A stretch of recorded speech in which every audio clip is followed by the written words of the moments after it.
The gates are open. Welcome to Atlantic City, New Jersey. We are at the Boardwalk Hall, and we welcome you to UFC 41 Onslaught. Hi again, everybody. I'm Mike Goldberg, and welcome once again to the Ultimate Fighting Championship. We ended the year 2002 with the return of a legend. We begin the year 2003 with the return of a man whose legacy has never died. Tank Gavin is back, and Rico Rodriguez is also here to defend his belt. He will defend tonight against 16-0 Tim Sylvia. 14 of his wins have been by knockout. Another title fight. How about BJ Penn? He thought he had the title fight before, won against Pulver. Now he must defeat Carl Uno for a second time to reign supreme. Penn and Uno will go tonight. And yes, the original bad boy of the Ultimate Fighting Championship, David Tank Abbott, returns to the octagon here tonight. And returning also our good friend Danny Sheridan from the USA Today, who I should add was perfect on his predictions and his odds for the fights in Las Vegas. What brings you back to the UFC, Danny? Just look at it, Goldie. This is a very exciting. I'm hooked. You got me hooked on this sport. Well, I'm glad to take some credit for it, but the credit, as you know, goes to the great fighters. What do you see happening tonight? Well, tonight in the first fight, I've got Rico a 5-1 favorite.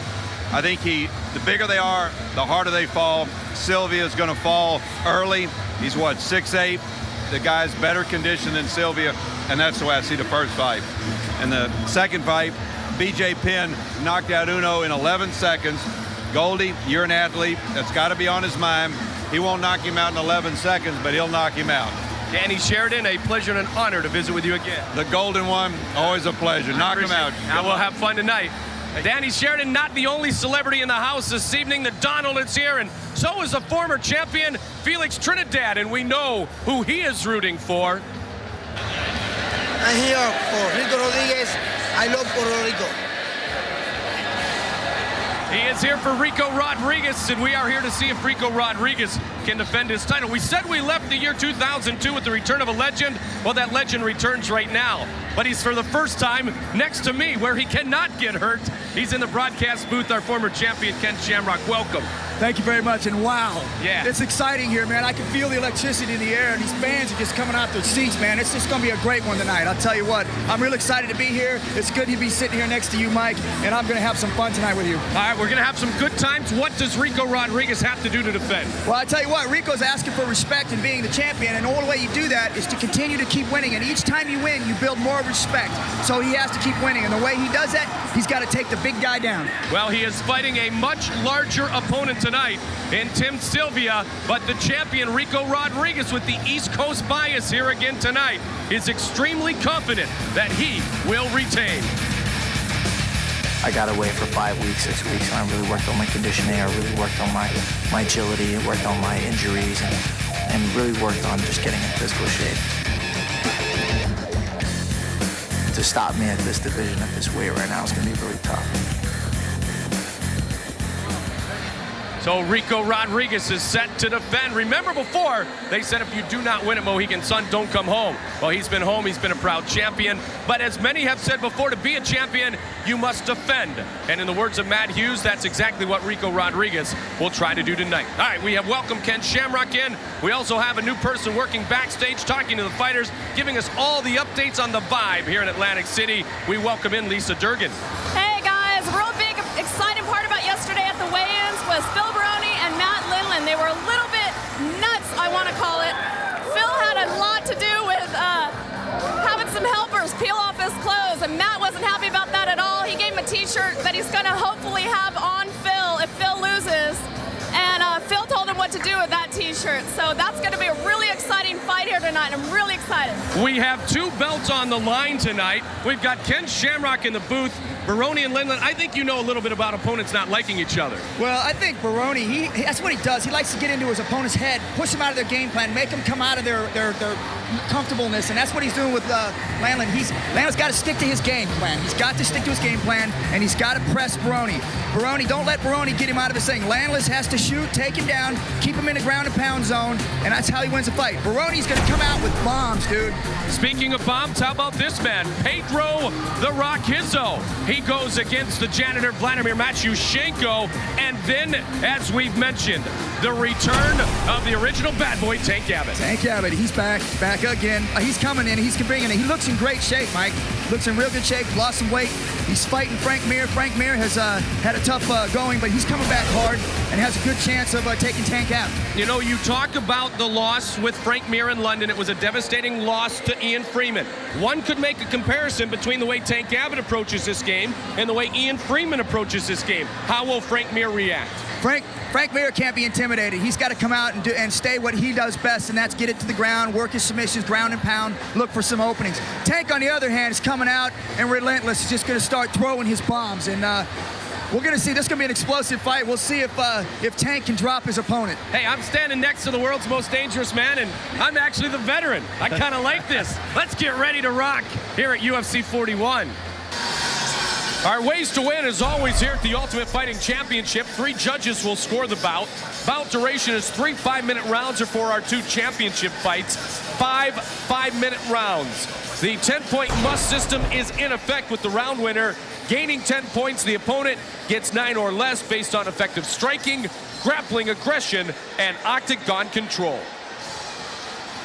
Ladies and gentlemen, we are live from the Boardwalk Hall, hosted by Trump Properties in Atlantic City, New Jersey.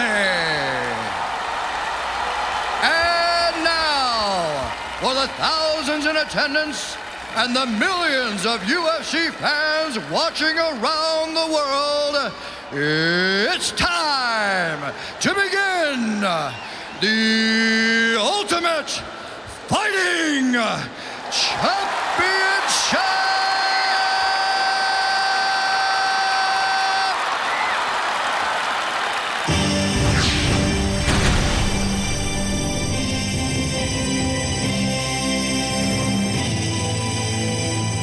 This fight is 3 rounds in the UFC heavyweight division.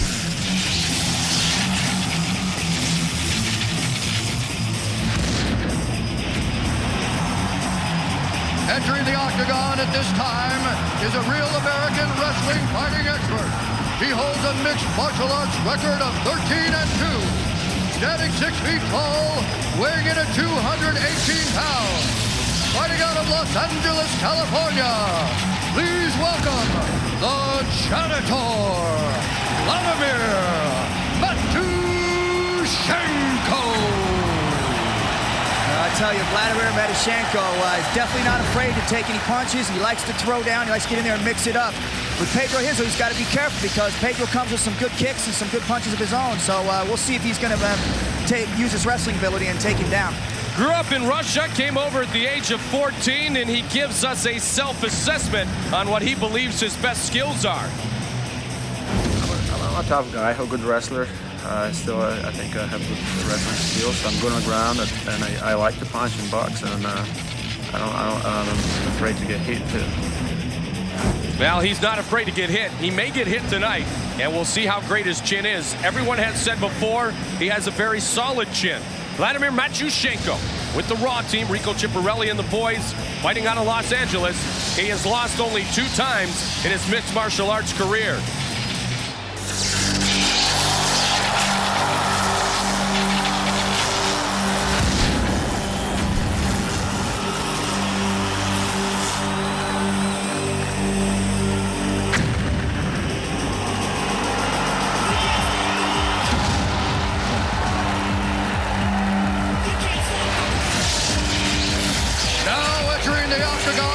Is a Hua Valley Judo fighting expert. He holds a mixed martial arts record of 11-4. He stands 6 feet 2 inches tall, weighing in at 230 pounds. Fighting out of Rio de Janeiro, Brazil. Please welcome The Rock, Pedro Hizzo.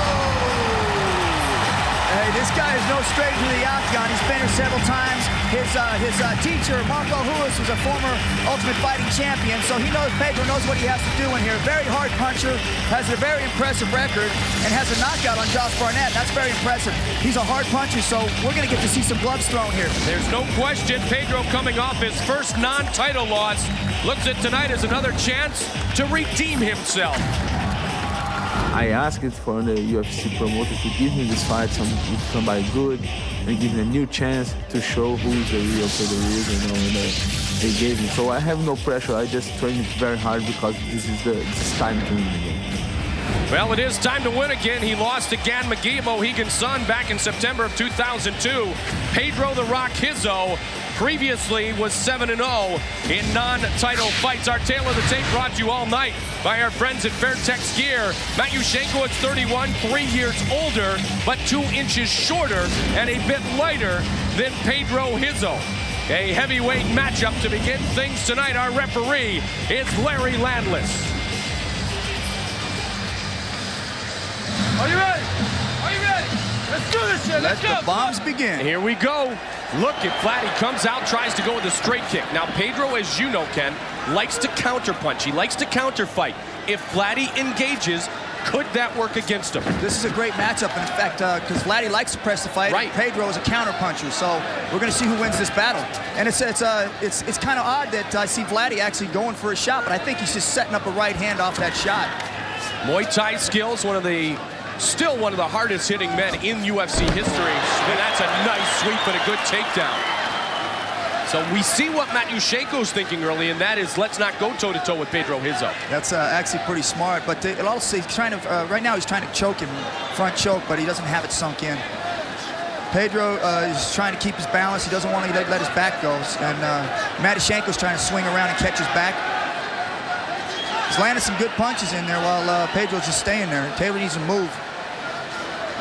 Well, for our remaining 4 fights tonight, online scoring available to our fans around the world at UFC.tv. Be part of the action. Get online at UFC.tv for online scoring.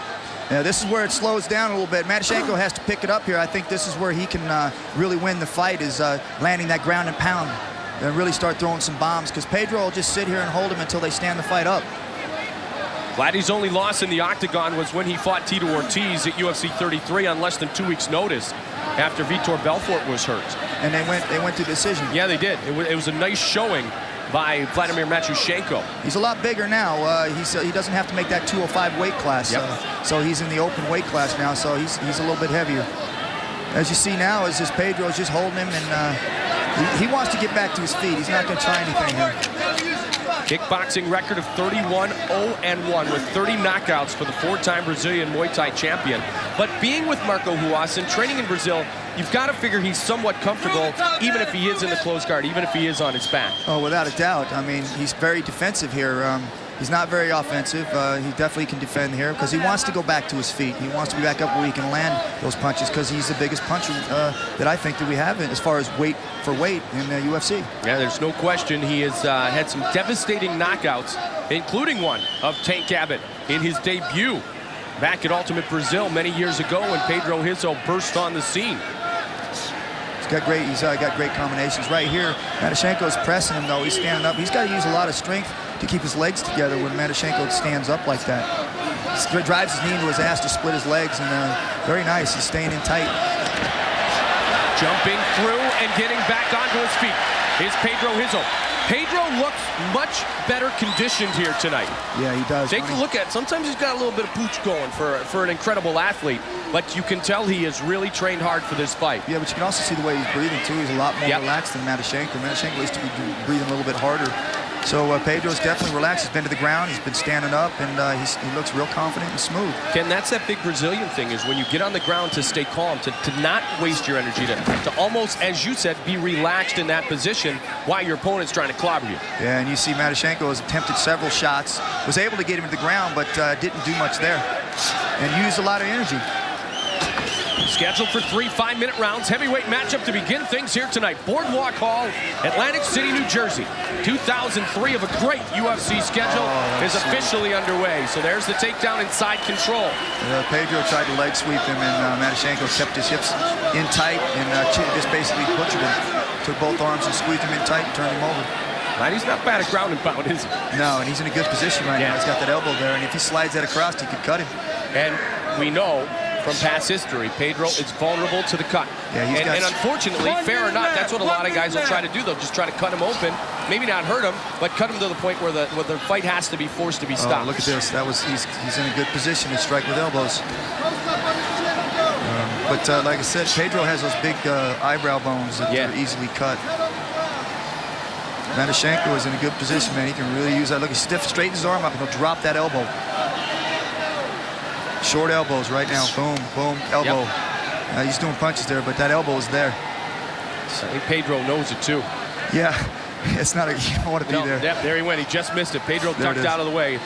Trying to work at that side control. Is a dominant position here. See how he's loading his knee up there to trap his arm? Yep. He's sliding that knee up inside to push down on his biceps so he can't block that elbow. Side control, but time is going to expire here in round number 1. Do you see how he's inching towards the fence, man? If he crowds him up in the fence, Matyshenko can unleash some bombs. He's slowly driving him closer and closer to the fence. And then we're definitely... time's up. Very effective, Ken, with the second takedown of the first round. Yeah, like I said, I thought Matyshenko was going to come out and throw bombs, and he surprised us all. He's shooting, he's taking him down. That's smart. Agora começar a chutar, hein? Começou a hora. Ele tá vindo pro pau, ele começa a chutar aí. Agora tem que mexer o quadril, o quadril tá ficando parado, tem que ver o quadril, cara. There's a man from your era. Yeah, Marco, who was former Ultimate Fighting champion. Tá tranquilo, vamos lá, você vai sentir. Can you translate that for me, Mike? He said, try not to get on your back again and try to punch him much harder. Right. Yeah, I caught that too. We get a little takedown here. He shoots in, and Matyshenko kept coming forward. That was a good sprawl on Pedro's part. And he's going to probably try another one. Watch, Matyshenko steps in, steps out, feels real. He looks like he's comfortable there. He's really comfortable, and Pedro seems real comfortable also. But in that last part of that second round, looked to me like Matyshenko had gotten the advantage. Well, Matyshenko and Hizzo are set for round 2. Pedro knows he's got to get a victory here tonight. He is 7-4 overall in his mixed martial arts career. This is one of those fights, too, where I think Pedro needs to win. Yeah. For as much as Pedro's mental state is anything, that's a good left jab. You know what set that up was all those shots in the beginning. Yep. He dropped his hands thinking he was going to shoot. He came with that hook. That's the difference of this sport than just pure boxing or pure wrestling, isn't it? Absolutely. There's so much more involved. I remember Chuck Liddell once told me that he will sense the leg kick. He'll keep going for the leg, and if he sees his opponent move his hand down to block the leg, he can switch the kick in midair and go for the head. He turned the hip. Yeah. Turn the hip up and over or up and down. And that's something we know Pedro Hizzo can do as well. Absolutely. But that great kicker. split-second timing and that decision-making is amazing. Pedro has cut Vladimir Matyshenko. Yeah, he's cut. Well, Vladdy cuts easy, too. Yep. Well, there's a takedown. Well, let's see what Pedro does here. You don't see him in this position too often. Let's see what he does. Now, Vladdy's a great wrestler, and because he's a great wrestler, though, we know he's not very comfortable on his back. Wrestlers do not like to be on their back. No, they don't, but I think Matyshenko's been in the game long enough that he's comfortable also on his back. Former Soviet national champion, 5-time Belarus national champion, European freestyle champion in wrestling. Do you see that lever there where his foot was underneath there and he turned him, gave him room to be able to stand back up? Pedro's got a tight waist on him, so he's going to be able to, if Pedro can suck him up, take him down, he can get in a good position, but I don't know if Pedro wants to go there. Maybe he stands up and tries to open that cut up more. You know, Pedro said there didn't seem to be pressure on him. I think there's a lot of pressure on him here. Yeah, but he don't look it. He looks like he's pretty comfortable in there. He looks like he's in good shape. Matyshenko the same way. Matyshenko's bleeding pretty good there, so they may take a look at that. Larry Landless may stop it for a moment to examine the cut. It looks to be on the bridge of his nose. It's hard to tell with that much blood. Yep. And of course, when your heart's pumping the way these guys' hearts are pumping, it just keeps coming on out. Yeah. Landless waits till it gets to a neutral position, which is good. Yeah, let's check this out. And then they'll check the cut. Check the eye, okay? You know what? I don't think they're going to stop this thing. No, I don't either. It's not cut bad enough, but they will look at it and they'll start him back up. Give it to me. And the Matyshenko's going to have to stay busy, though. We're going to take a look here. He throws a punch right there. Pedro steps back. Is that did he headbutt him? Could have been an unintentional headbutt, yep. Yeah. It was when he brought him down, or it could have been the left shoulder. On that takedown, it might have been the shoulder that caught him. Yeah, I don't know if the shoulder would cut him. No, I didn't see that, how it happened. Let's do this, man. Let's go. He's cut. He's okay. We're back. Yeah, you know, and that's where Pedro can start using that jab, those low kicks, start working him. Now, we have seen Pedro tee off on Tank Abbott.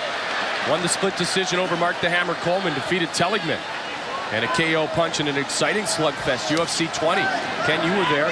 Trey went toe-to-toe with Pedro. Oh, my. TK, Josh Barnett, that might be his most impressive knockout. That was an exciting slugfest as well. Absolutely. Absolutely, and it was one of those ones that were a definite impact punch. It was an onslaught and a sudden impact. Yeah, Matt Shanko's got him guessing what he's going to do.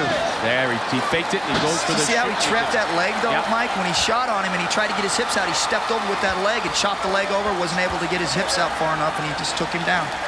Now, Matashenko's got to pick up the action. He's really got to unload with some punches here. He can score some points here and sway the round. I would think the first round, Vladdy with his onslaught at the end has the advantage. Right, he got in good position. He was able to land some elbows, but, you know, I don't think that first round is going to be an impact. I think the impact is going to happen somewhere in between these next two rounds, and Matashenko can really make an impression here. 2 rounds in a row where he ends up on top and he's able to deliver some blows, you know, that'll add up. And the thing that we like to see with Vladimir Matyushenko in his ground game is he always seems to stay busy. Come on, man, let's go. Yeah, you know, that's one thing about him. He's a hustler. Like you see in the beginning, he shoots and shoots, and then he comes back with hooks and right hands. He definitely mixes his game up, and he stays pressure the whole time. And it's a good matchup just for the fact is that Pedro's a counter puncher. He's the Max Serra, if you will, in at least the ground game and the busyness part of it, not so much the skills or the size, but he stays busy. Absolutely, and right here, like I said, he's got about a minute left to really make an impact on the judges. And this is where you can win around right here, you know, when you see how much time is left and you got the opponent down, just start throwing some punches and landing a few and controlling your opponent. Not busy enough this time, though. Stood him up, good stand up. Yep. So finish the round here, see who makes more of an impact here. This is where you can win a round. There's a lot of time left in this round, 50 seconds. Ducking under the punch, going for another takedown. Pedro avoids. Pedro hasn't thrown a kick in quite some time. Let's see if he sets one up here, Ken. Yeah, you know, Vladdy's defending the kick by kicking himself. Yeah, but understand this too, that high kick has been open a lot since off the break of the takedown. We'll see if he uses it. Pedro was looking for a sweep, wasn't he? Yeah, that seems to be the popular thing. He's starting to work on that sweep. That was Karate Kid 1, wasn't it? That should have been popular a long time ago. Mike, do you see how he's reaching down between his legs there? He's controlling his hips by doing that. You'll be able to sweep him. Oh, that's a nice move. That's wrestling 101 right there. That's straight wrestling right there. He's in a good position. He's going to steal this round again. He is indeed. He finishes the round strong. That was wrestling 101 on that takedown. Yeah, it was a sweet way he stuck his hands inside, one over top, one inside, was able to pick his hips up and turn them sideways, get to a position where he could strike. We're gonna take a look at this replay, and I think it was the right hand, Mike, that landed as Matashenko came in low. Right there, you'll see him throw it. As Matashenko ducks down, right there, boom. He slid across his face. I think that's the one that cut him. Nice counter punch. Here it is right here. You'll see him duck, bang, right there. Little uppercut. It's nice. Take a look at that cut. Doesn't look like it's going to be anything serious. They're going to let this thing go. Well, we've got some great doctors, some great cut men who work the Ultimate Fighting Championship. Nice to be back in New Jersey. Nice to be in Atlantic City. Some celebrities in attendance here tonight. We've already heard from Felix Trinidad, one of the greatest boxers in the history of the game, the former IBF and WBC welterweight champion and the WBA middleweight champion. 41-1, Felix Trinidad. This is the round, Mike. This is the one that is going to decide the fight, because I don't think either one of them have that much of an advantage.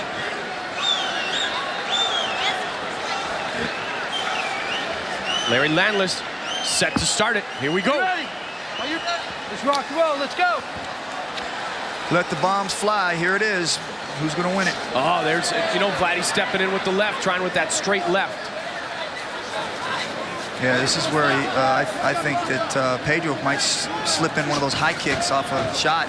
He comes up and drops his hands right there. Bang. Now, you have mentioned to me before that when you kick, you are susceptible to the takedown. Yes, but at this point in time, I haven't seen Matyshenko do a double shoot. So when he shoots, he stops him. I see him stand straight up and his hands drop. Yeah, he was not even in a position to shoot again. So it might be a good time for him to try a high kick. You know, when he drops his hands, he's standing straight up. We'll see what Pedro can do here in the third and final round. Come on, action, let's go. Yeah, they gotta. Yeah, they want motion, but there has to be motion, and that's fine. I think that was one of the best rule changes here in the recent day of the UFC. I think you got to come in, man. If you're fighting a 3-rounder, you got to put it out, man. It's not the days of 30 and 40 minutes. No, it's the days of aggressiveness, and the fans have answered, and they've answered with another sellout crowd here tonight in Atlantic City, a record-setting crowd at MGM Grand. He followed with an elbow on that shot there. He breaked him in the fence and came with an elbow. This is where we're going to find out who has the heart, which one wants it, man. This is the round right here they got to go with. Matyshenko can throw some bombs and do the shot. He's going to do the shot, back him in the fence. Wow, nice sweep. You know, many times we've seen after a fight with Pedro Rizzo that he's disappointed in himself for not engaging. He needs to engage here, or he's not going to be able to sleep at night. Yeah, you know, and I think the judges know that. They've seen him fight here enough times where they're not going to let him advance unless he presses a fight, you know, because they want to see guys, as we've seen in earlier fights, fight a fight, not just totally be a counter puncher. You got to be aggressive. And at this point in time, I think Pedro's done nothing but countering. Matyshenko's been defending quite well, and he's been the aggressor, the takedown, the punches, the ground and pound. He's pressed the fight. Vladdy coming in right about what he planned to come into, and that was 220 pounds. Fought Kondo, fought Travis View, lost to Tito, as we mentioned before. 2 previous fights in the UFC were 205. This fight moving up to the heavyweight division. He thinks there's not a lot of depth in the heavyweight division, and he wants to be a factor here, does Vladdy Matyshenko. Yeah, well, he's got Pedro in a good spot with his head up against the fence. He sits up and starts throwing some bombs. A little headbutt there. But right there, you just start throwing them. Bang, bang, bang. Score some points. Old school wrestling with new school punching. There you go. Boom. And you know what? To be able to go for those takedowns, to be able to avoid getting blocked by the Muay Thai specialist, that's where the skills of what used to be a pure wrestler have advanced for Vladimir Matyshenko. Well, let's see what happens. They're both exhausted. We'll see who's going to take the fight to him. Pedro misses again. He goes right down. Pedro uses the legs, not so much the knees when someone shoots in on him, though. Yeah. Let's see if he throws a knee now. See, Double shot. He's trying to stay from being taken down again. Now, we know he can finish it quickly, though, Ken. Yeah, but there's a good kick. He's got to press right now. Yeah. Pedro's got to press. He can't stand back because in his past fights, that's what he's done. And I think that the judges and the UFC people are looking for Pedro to step up. Right. Step up and start throwing down. If you're in the corner, if you're Marco Huas, are you screaming right now, 80 seconds, 80 seconds? Man, you got it. Right now is time for Pedro to change his style. This last round, start throwing down. You got to win this fight. Right there, he's got to count. He's got to come. Hit. There we go. Hit That's or what be hit. hit. Right there. Yes, press with it. the uppercut. Here we go. That's what he's got to do. Come on. Vladdy doesn't want that. You know Vladdy doesn't want this. He's shooting. He's going to try and take him down. Yep. But Pedro he's got to throw. Pedro's got to come. That's a good left by Vladimir Matyshenko. Rizzo likes to counter, though, so he may let him throw first and then try a combination in defense that turns into offense. 45 seconds remains here in the third and final round. Fight one of a big night, a night in which we have 2 belts on the line, and Tank Abbott returns to the UFC. Rizzo with a high kick. So far, this is going to be a hard one because Matyshenko's been the aggressor, was able to take him down, get some points there.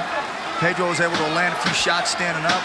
Especially the way he finished the first and second round. Yes. You know that leaves an indelible impression in the judge's mind. Absolutely. You know, and from what I've seen earlier tonight, they like aggressiveness.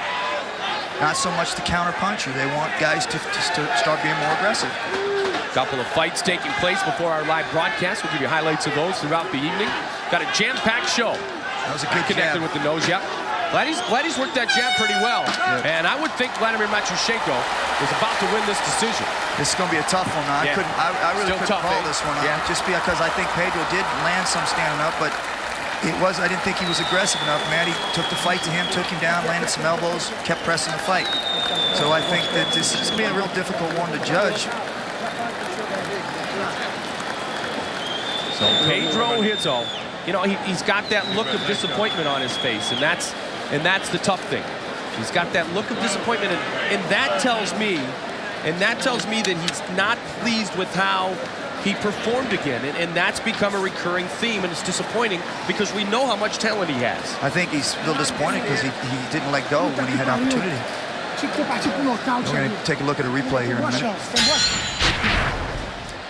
So Matyshenko's his whole concept that I see, that was a nice kick right there. He just missed it. If he was an inch closer, he lands the shin on the neck, drops him. But I thought he should have followed up from there. He lands the kick and he backs up. I thought right there. This is the end of the fight. Neither one of them looked too happy. I thought Matyshenko did press the fight, did take him down, did throw some punches in there. So we'll go to the judges' scorecard. As we mentioned at the top of the show, ways to win. 3 judges score the bout based on a 10-point must system. With the winner of the round getting 10 points, the loser 9 points or less. 3 judges score the bout. We told you what it's based on, and the aggression part of it might be where Vladimir Matyshenko gets the advantage. Bruce Buffer has the scorecard, and we will find out who is victorious. Ladies and gentlemen, after 3 rounds of action, the judges have gone to the scorecards for a decision. Judge Dr. Nelson Hamilton scores it 30-27. Judge Douglas Crosby scores it 29-28. And Judge Tony Monak scores it 29-28. For the winner by unanimous decision, the Janitor, Vladimir Matyshenko. So what we thought would occur as far as the judge's decision has occurred. I think that they're looking for people to come out and take the fight to each other. They're not looking for counter punches unless you're effective with it. And I don't think Pedro landed enough and was effective when he was in position on the ground to strike. Vladimir landed more. As Vladimir Matyshenko has started the night with an impressive victory. UFC 41 is being brought to you by the Trump Plaza, host hotel for the Ultimate Fighting Championship. By TDK Media Active, publishers of UFC Tap Out 2, coming March 2003 to the Xbox video game system from Microsoft. By Fairtex Gear, gear for the next generation. Check it out at fairtexgear.com. By the Gordon Biersch Brewing Company, beer like it ought to be. And by Black Ice Raging Energizer, an all-natural dietary supplement found at tryblackice.com. Can you handle it? Atlantic City, New Jersey, America's playground, and we are having a lot of fun here at UFC 41 Onslaught. Coming up, Phil Baroni and Matt Lindland. They have a score to settle. Baroni has voiced his opinion of Lindland. Lindland wants to shut Baroni up tonight. And that will not be an easy task. They first met 15 months ago. Matt Lindland won a very close decision, a razor-close decision. Phil Baroni says, I never lost that fight. Since then, the blood has heated up, and they're set to go soon. Matt Lindland is a coward and a cheater. You know, Phil's a punk street fighter. No way to get played. Oh, a series of right hands by Phil Baroni. The right. Combinations by Lindland. Lindland's in trouble. I'm embarrassed that this guy has a win over me. You know, it was my fault. I mean, looking at him, how can I take a guy that looks like Woogie from Something About Mary serious? He wasn't in shape. It was basically heart and guts that got me through that fight, and I feel I pulled it out. It's fight time, you know. I'm taking this guy out. I hate this guy, and I'm gonna hurt him bad tonight. That's the bottom line. Look what I did to Omar Sulov. Look what I did to Dave Menay.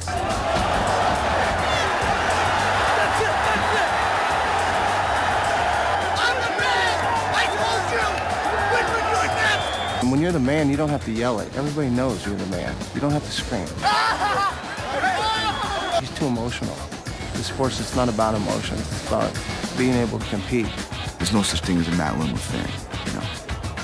The only reason anyone knows who he is because he fought me. No one cares about Matt Lindland. No one ever will. and I'm going to hit him and forget him. It's irritating to me to see that somebody so disrespectful and such a jackass, can get attention, that way. If I beat him again, which I'm going to do, I don't see him getting another try. He doesn't get 3 chances. 2 strikes, you're out. That's time, bro. Tonight, I'm going to beat the ugly out of him. I really am. I'm gonna beat the ugly out of him. Well, no love lost, and Lisa Durgan showed us the weigh-ins from earlier this week at the beginning of the show.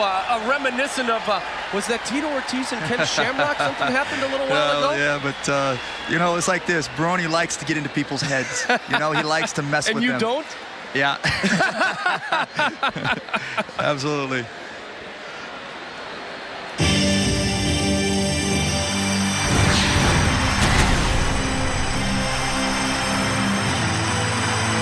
This fight is 3 rounds in the UFC middleweight division.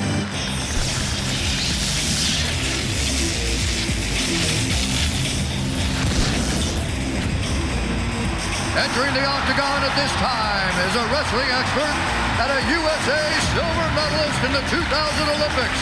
He holds a mixed martial arts record of 8-1. Standing 6 feet tall, weighing in at 184 pounds. Fighting out of Eagle Creek, Oregon. Please welcome Matt the Law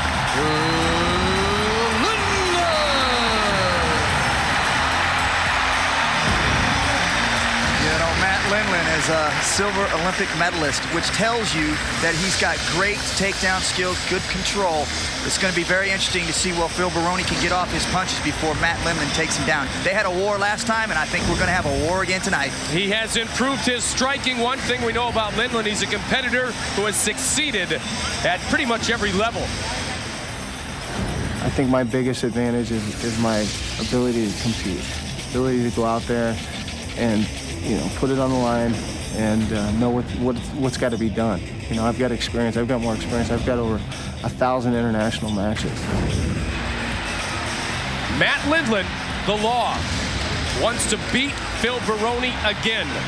Matt Lindland will be challenged by a better Phil Baroni, but I will tell you one thing.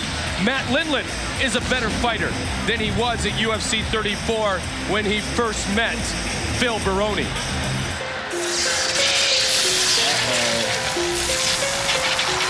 The badass. I'm coming to sleep somebody. I'm not gonna say no names, but someone's gonna get. Now entering the octagon is a wrestling and boxing expert with a mixed martial arts record of 6-1. Standing 5 feet 9 inches tall, weighing in at 184 pounds.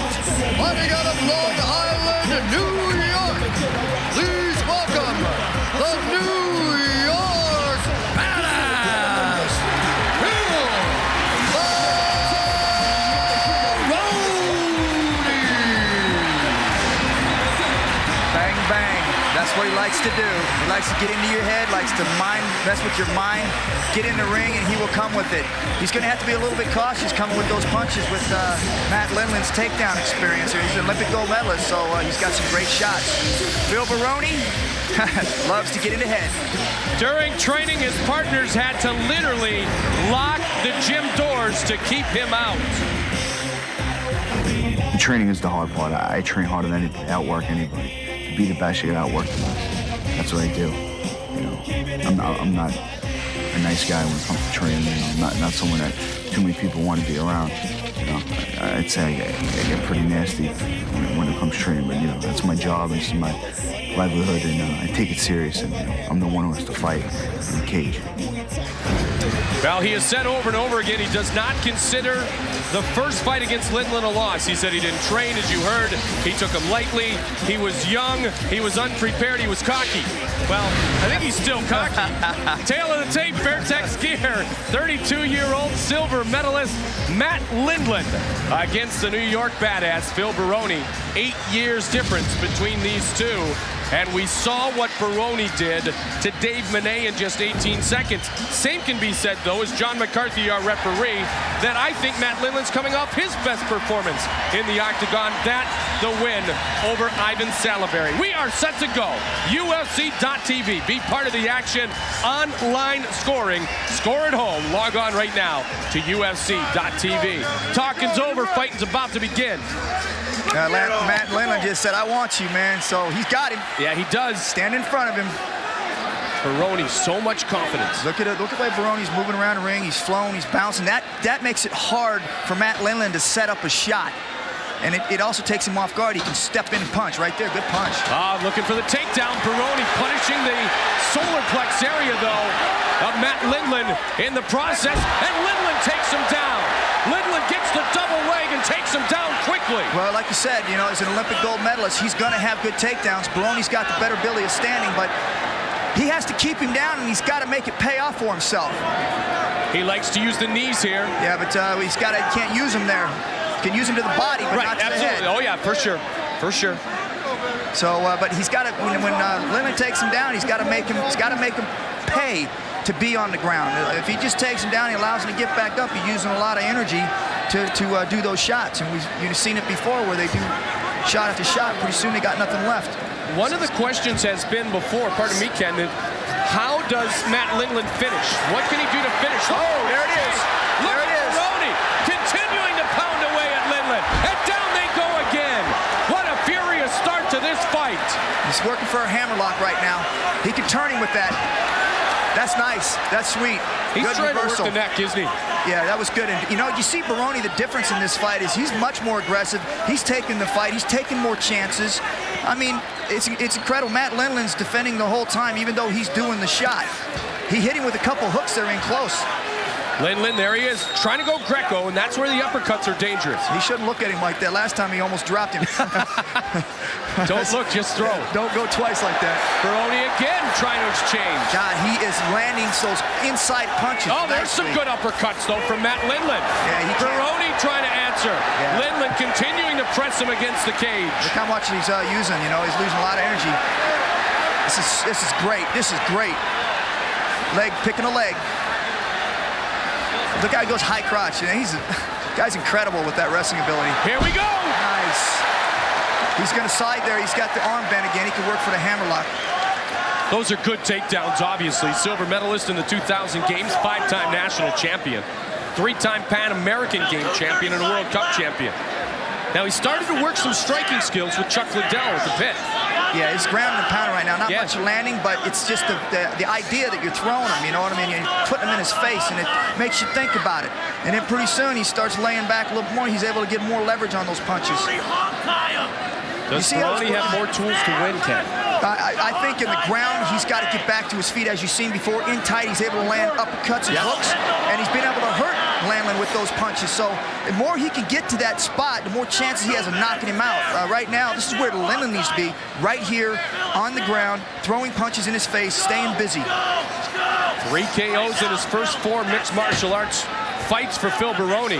Lindland definitely wants to keep it right here. Sorry, Mike. You see how Baroni keeps trying to work down inside his leg? Right. And what he's trying to do is split him apart and go inside, and he can actually work for a leg submission. As he's reaching down with the inside hook. Now he's back up top again, but the last couple times you've seen him sweep down low, try to hook the inside of the leg, split his legs, go inside, go for a leg submission. Pretty relentless attack from the half guard here by Matt Lindland. Yeah, and, you know, Baroni's not, he's like I said, he's been working and trying to escape from here, and Lindland is continuing to put that fist in his face. He's not doing much there, but I tell you what, just punching and putting it in your face makes you know that it's there and makes you think about it. And that's the important part, is that you can't just be relaxed there, because the minute you do, here comes the big one. 3 words to describe himself. Phil Baroni has said before, he's honest, he's compassionate, he's hardworking. As a fighter, he says he's tough, tenacious, and he's all heart.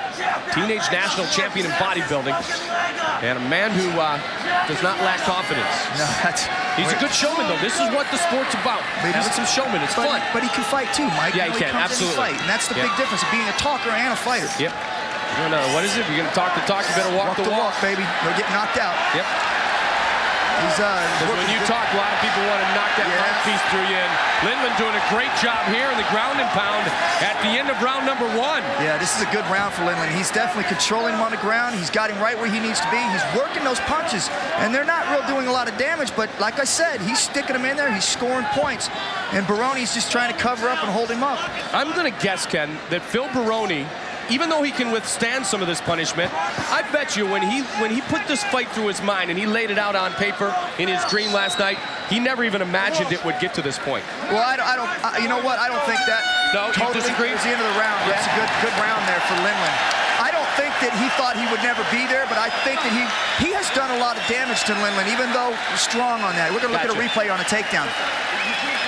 There, all right? You're fighting real good. He ain't got shit on you, man. You fucking lost. Here's a takedown. You see how he finishes? This is where a good shooter goes, is when they shoot in, they continue to drive through their opponent until they go down. Here's Baroni. Watch his hook. Boom, right there, right in the top of the head. Great punch. It's almost finished. And Baroni had a couple punches like that where he was landing inside tight punches. There's another good one. Drives him in the fence. He lifts him. See a high crotch lift and swings him at the side. Boom, right down to the ground. Very impressive. Very impressive. You ain't got shit. You ain't got a scratch on your fucking face, man. He can't hurt you. He cannot hurt you. Commit to the hog tie. Get back to the full guard, man. Managed by Joel Gold, our good friend at Full Contact Fighter Magazine, one of the top publications in the business. Ricardo Perez, JT, One Kick Nick, all in the corner of Phil Baroni. You notice they said commit to that hard punch, and I think that that's true. He is doing that, and he has hurt Lindland when he's had him in tight with those short punches. But Lindland was able to take him down and finish strong in those rounds. But Lindland don't want to go toe-to-toe here. He's already suffered enough damage when he was in tight. Caught one there. Look at this. The fans around the world go 50-50 in the first round. That was a good straight right hand. Black Ice online scoring. Stay online, UFC.tv. I think the more that Lindland presses him and he can get him tired, he'll be able to throw punches with him, but he needs to work him some more, fake a shot, go high, shoot. He's doing real well with that, but he's starting to swing and get sloppy, and that's when you're going to catch a shot. Lindland's motivation is to shut up this loudmouth once and for all, and that was a quote from Matt Lindland. This is not a good spot for Lindland. He says he's got no respect for his competitors, and Lindland has no respect for that. I see Baroni how his punches are really tight. He's turning his shoulders. Lindland's just flapping them out there. You know, it should be noted, Ken. Oh, good takedown. As Baroni looks for the takedown, and now we're in the Greco, and it's Baroni with the knee, and Baroni trying to work it. It should be mentioned that Baroni actually went up and trained with Team Quest up in Washington with Randy Couture and Matt Lindland and Dan Henderson, and after 2 weeks he took off, and there was some bad blood there, and basically, Lindland said it was fun to have him around for a couple of weeks. We needed a new punching bag. So, I mean, the jabs were thrown both ways verbally. This is a key lock he's going for right here. This is a key lock, and he's got to get his hips more to the side, though. Can he finish? No, not from there. See, that's the question with the pure wrestler, and he's got other things, but submissions aren't the same as takedowns to him. They're not natural like they were to you during your fighting career. Exactly. There's a lot of changes you got to make, but he's got enough ability here where he's able to control Baroni. Right. It's not as if he's not scoring points. We just wonder how he finishes it. Yeah, well, you know, he could finish by wearing Baroni down, where, like right now, he's putting punches in his face. He's going for a submission hold there. He has to really lever that, but I don't think he has a right angle on it yet. But Baroni looks to be winded, and he's been pressed quite a bit in this fight. Lindland's goal in life is to be a world champion. He lost at the Olympics by a point. He lost at the Worlds by a point. He lost to Murilo Bustamante in his title opportunity shot here in the Ultimate Fighting Championship. Oh, he's trapping his arm. See his knee down there? He's able to throw free punches. Elbow to the head. Baroni looks exhausted. He looks exhausted. His arm is trapped. He's taking punches. He can't do that because they will stop the fight. Maybe not this one. There's so much riding on this with Baroni in his mouth. You know, he's got to keep going. Well, Baroni's the one who said, "Hey, I'm not going to make this a quick finish. I'm going to punish him and punish him again." Yeah, you know, and this is where when you talk, man, they're gonna let it go, which they should, because Baroni is a fighter, man. He's going to keep coming. Lindland is controlling the action here in this round, looking for the choke, looking for the finish. Can he finish Phil Baroni? This is dangerous. He's got a good deep choke in there. Nope, he slides away. Nice. Lindland is relentless right now. Yes, Matt Lindland is relentless. Got a guillotine on him. Boom. Nice and a good takedown by Baroni. this, man. These guys are warriors. They are on their feet. So here at the Boardwalk Hall in Atlantic City. What a fight. Yeah, Landis had a good ankle pick on that. Matt Lindland, I'm sorry. Matt Lindland had a good ankle pick on that. I get excited in here watching these fights, Mike, and I just don't start swinging. Woo, man. Just don't start swinging. If you swing, hit Joe Silva on the other side of it. Just start hitting the screen. This is great. Don't hit me. Hit the screen, that's fine too. Don't hit your broadcast partner. You'll have to throw to all the sound bites if you do. You don't want to do that. Look at this. Look at this. You see the exhaustion starting to wear on Baroni, and Matt Lindland is just relentless and keeps coming with throwing punches and elbows. And as long as he keeps doing this, he's going to keep wearing Phil out. And pretty soon he's going to open up and he's going to land a lot harder punches. I'll tell you what, they may change his nickname from the Law to Matt Landland if he continues to land. Land. Yeah. Here comes those punches. Man, oh man. Yeah, Baroni's in trouble. Baroni's gassed. He's exhausted. Yes, he is. Yep, he is totally exhausted. 32 seconds remains in round 2. A round dominated by the silver medalist, Matt "The Law" Lindland. Crowd is reacting. Yeah, this is a great. These guys are really going at it. Like I said, Matt Lindland is definitely pressing this fight and wearing him down. Well, Baroni finished Manet in the first 18 seconds. He finished Suloev at 2:55. Of course, the last time these two fought, it did go to a majority decision. And I would say the majority of our fans online at UFC.tv are going to give round 2 to Matt "The Law" Lindland. Oh, absolutely. And Baroni's got to catch his win, catch the second win. He's got to come out and throw that bomb and try and, when he shoots, stop the shot. Hey, make those punches count, man. Drop that elbow hard. Sit up straight and breathe. Go to a replay here. Here's some big punches right here. He's got his arm trapped between his legs, and Phil Baroni can't block that hand coming down because he's got it trapped between his legs. He's able to land free punches. Here's Baroni. Let me tell you what, he has a choke in here, and Baroni does a great job of escaping out of here, and then finishes it with a takedown. That's right there going through his 2 rounds of hard fighting, and then being able to pick a guy up, slam him down. So Baroni's still got something left, but he needs to bring a little bit more here. You know, Baroni has said everything you fucking got right now, man. You train too goddamn hard for this, all right? nobody cares about Matt Lindland. Nobody wants to see him fight. Well, you know what? He keeps fighting like this, and a ton of people are going to want to see him fight. Absolutely. Baroni's legs look a little tired there. Yeah. He looks a little bit wobbly, so 73% can give the second round to Matt Lindland. Oh, absolutely. I would, too. Just the fact that he dominated, he was able to ground and pound him effectively. Lindland in the red trunks, Baroni in the black. Yeah, Baroni here, too. I think this is a spot where he throws a couple jabs out there and makes Matt shoot on him and do those inside quick punches that he's been doing, was able to land earlier in the fight. One of two rematches on the card tonight. The other rematch, Carl Luno, BJ Penn, later for the lightweight championship. Tank is back tonight in Atlantic City, and Rico Rodriguez defends his heavyweight belt against the hard-hitting 6'8" Tim Sylvia. Baroni, after annihilating Dave Manet, is in trouble here with Matt "The Law" Lindland. Yeah, as he was in his first fight. Yeah, that's right. Pretty much the same way, throwing down. I don't think this is smart from Matt, even though he may catch him because he's tired, but man, you're winning the fight. Take it where you've been winning it. And we know that Baroni can punch hard. Absolutely, and he's still got something left, and why give him the opportunity? Your ground and pound is working well. Yeah. You're able to shoot in effectively and get into the ground. Maybe he wants to prove something and say, hey, I'm gonna throw punches with him. The guy got him tired. His arms are tired. Let me see if I can't nail him with some punches. But what would you say to one of your guys if they were doing it? I'd say take it to the ground and finish the way you've just been working for you. Why give the puncher's chance a punching chance? Absolutely. Boom. That's a dangerous, dangerous thing to do right here. But he is trying to leave no doubt, I think, and send a message to Phil Baroni. Absolutely, and like I said, man, it's a gutsy performance. Boom. Oh, see? There you go. He shakes it up, but there you go. They got to get it to the ground. Baroni's been working too hard on his punches. He's setting him up. He steps into a hard punch. He's going down. And that's going to make Baroni's confidence grow. 3:15 remains here in the third and final round. I said he's got him tired, and he can go for another punch. I know what you're saying. There it is, Ken. Right. There it is. Guillotine. Now Baroni's going to try. Nice, see, Baroni feels refreshed, too. Do you see how Matt just keeps coming? He misses a leg. He keeps coming. Something we haven't seen earlier in the fight, so the guy would shoot and he'd stop on his knees. Matt is continuing to shoot.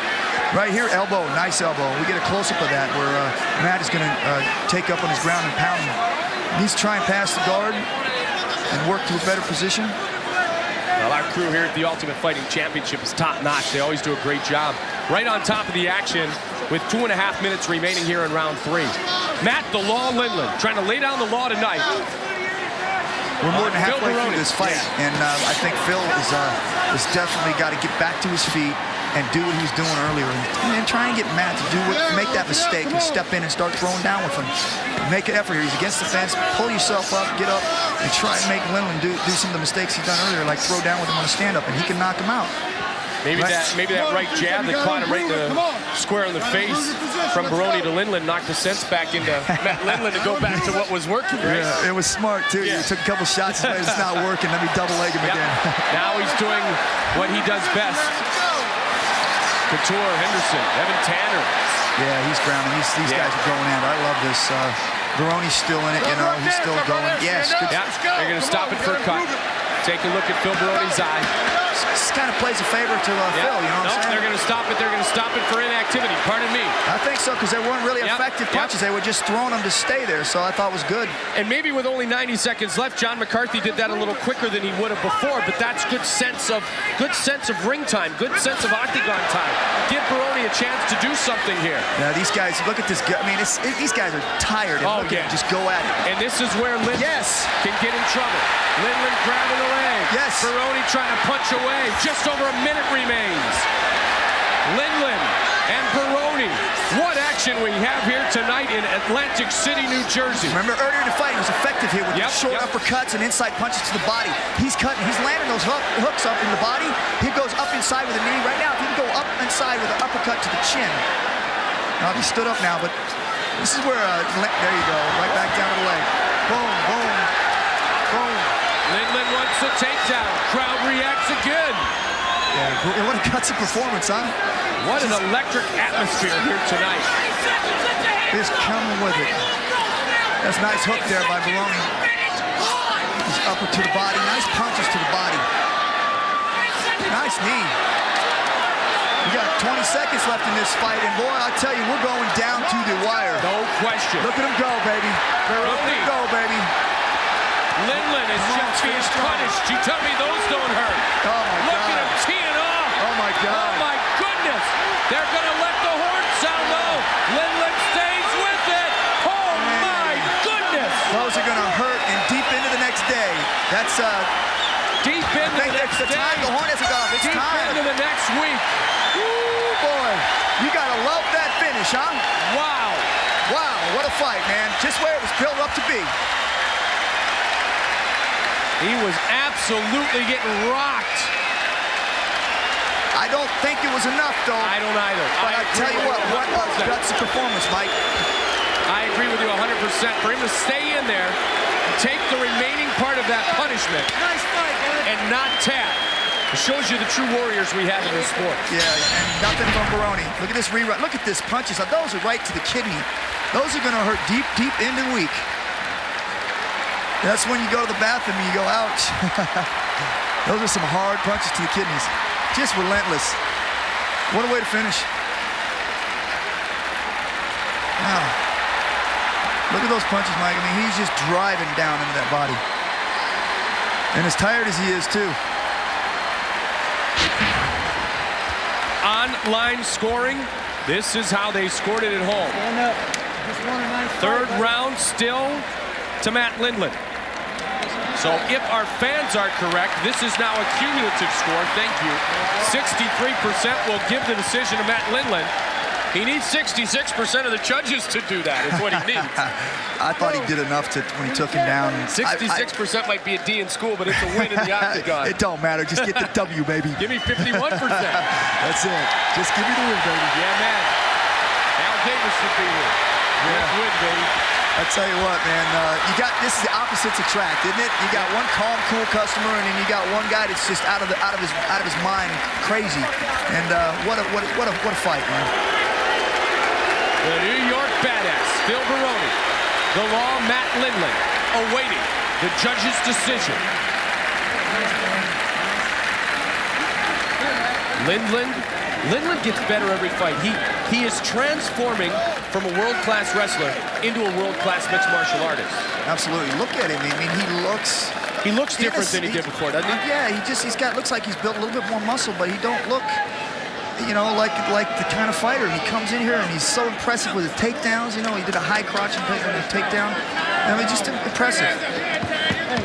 There's a little ground and pound, Mike, right here, where Lindland kept coming with him with elbows and the punches, just kept coming with it. There's a little rerun right here, and you see him slip those elbows in there. I think that's what cut Baroni a couple times, those elbows. Bam, was a good little hook. But you notice he just was relentless. He kept with the punches, kept coming with them. He never let Baroni rest on the ground. Even those little punches that he was throwing in there kept Baroni covered up. It's a good where he trapped his arm, he's throwing those punches in there without Baroni can't block him. All right, the judges have rendered their decision. John McCarthy brings the fighters to the center of the octagon, and here is Bruce Buffer. Ladies and gentlemen, let's have a big hand for these two UFC middleweight warriors. After 3 rounds of action, we go to the judges' scorecards for decision. Judge Dr. Nelson Hamilton scores it 29-28. Judge Steve Wright scores it 29-28. Judge Tony Molinak scores it 29-28 for the winner, Matt the Law Lindland. This is what I love about this sport. The same thing that you and Tito did. After the war of words and then the war, there is the show of class, and that's what this sport is about. Yeah, you know, it's one of those things where you got to go out and you lay it on the line. You talk the talk, you walk the walk, as we said earlier, and when it's over, you walk. And still ahead, here this evening, we have the re-arrival of the original UFC Bad Boy, the Huntington Beach Bad Boy, the one, the only, David Tank Evans. Now we're on the cold banks of the Atlantic Ocean tonight. Beautiful Atlantic City, New Jersey. In the Trump properties, the Donald is here. Felix Trinidad is here. The dignitaries have arrived, and so have the UFC champions. And who will be the ultimate champion tonight in the lightweight fight? Will it be the prodigy BJ Penn or the Japanese sensation Carl Uno, BJ Penn? They're going to do it again, and this time a belt is on the line. Welcome back, Mike Goldberg. Glad to be with you. So far, so good. And if you think back to the first meeting of these two fighters, Uno and Penn, it lasted 11 seconds. Both fighters agree, forget about that one. It's like it never happened. Let's really fight tonight. Their paths have previously crossed. Now their roads traveled are intersecting for a second time. And tonight, they meet at the pinnacle. It's winner take all, and all is the UFC's lightweight championship belt.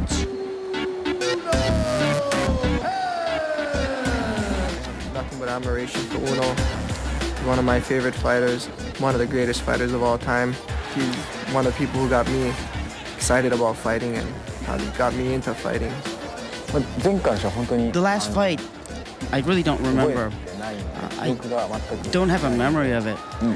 So I don't know, but I consider him to be a very strong fighter. I want to go in there and challenge him.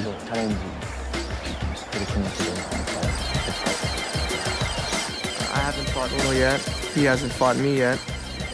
We don't even know what it's like to fight each other. The belt is my goal. I definitely want to go and give it my best shot and have a good fight. Because it's my goal, and that's all.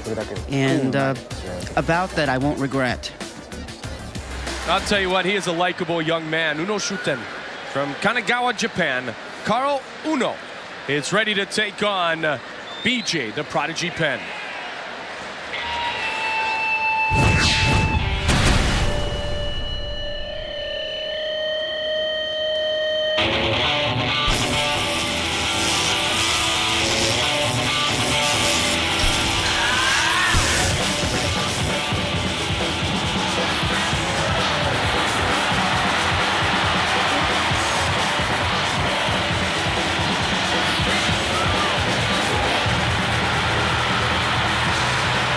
Ladies and gentlemen, This is a lightweight championship bout consisting of 5 rounds.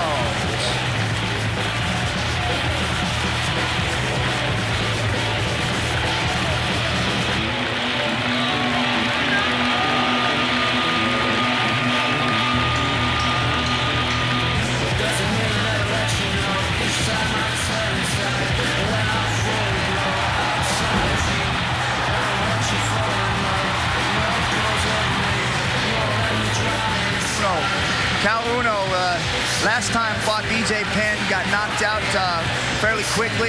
He wants to very much show BJ Penn and the fans here that he has more to show. And let me tell you, this kid has got a lot. And I think that you're going to see a different Uno tonight than you saw with BJ Penn. He'll be a little bit more cautious on his stand-up.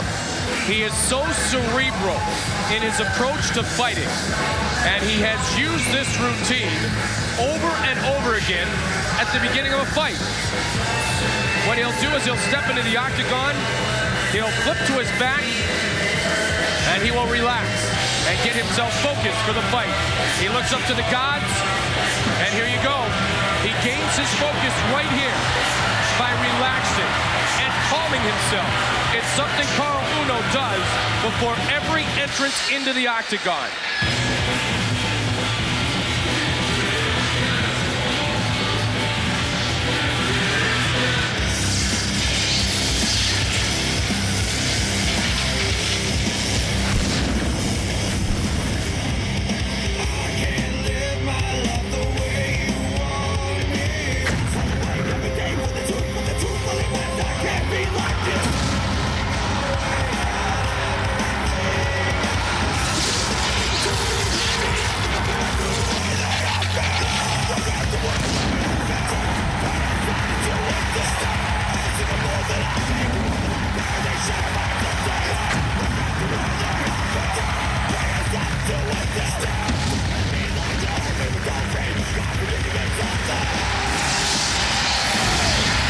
BJ Penn last time knocked out Uno quite quickly, and he doesn't think that it's a good, that was a fight. Nevertheless, it's still in a win column, and it's still to his advantage because it has to be in Cal Uno's mind about the knockout. So he needs to press it and make him think about it still.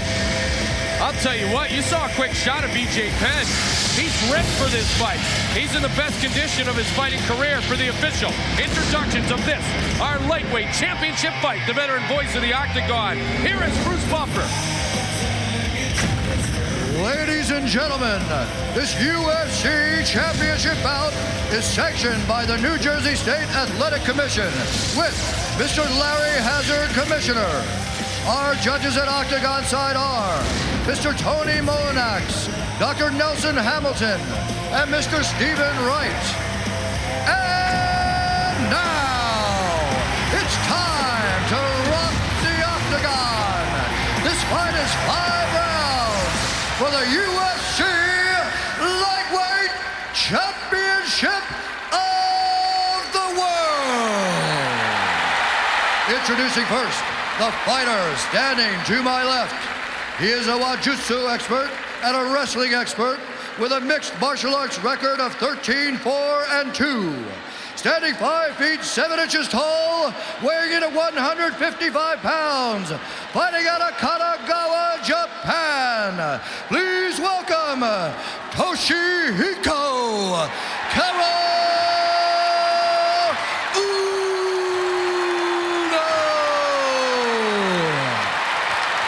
And now, introducing the fighter standing to my right. He is a Brazilian Jiu-Jitsu fighting expert with a mixed martial arts record of 6-1. Standing 5 feet 9 inches tall, weighing in at 152 pounds. Fighting out of Wainaku, Hilo, Hawaii. Please welcome the prodigy, BJ.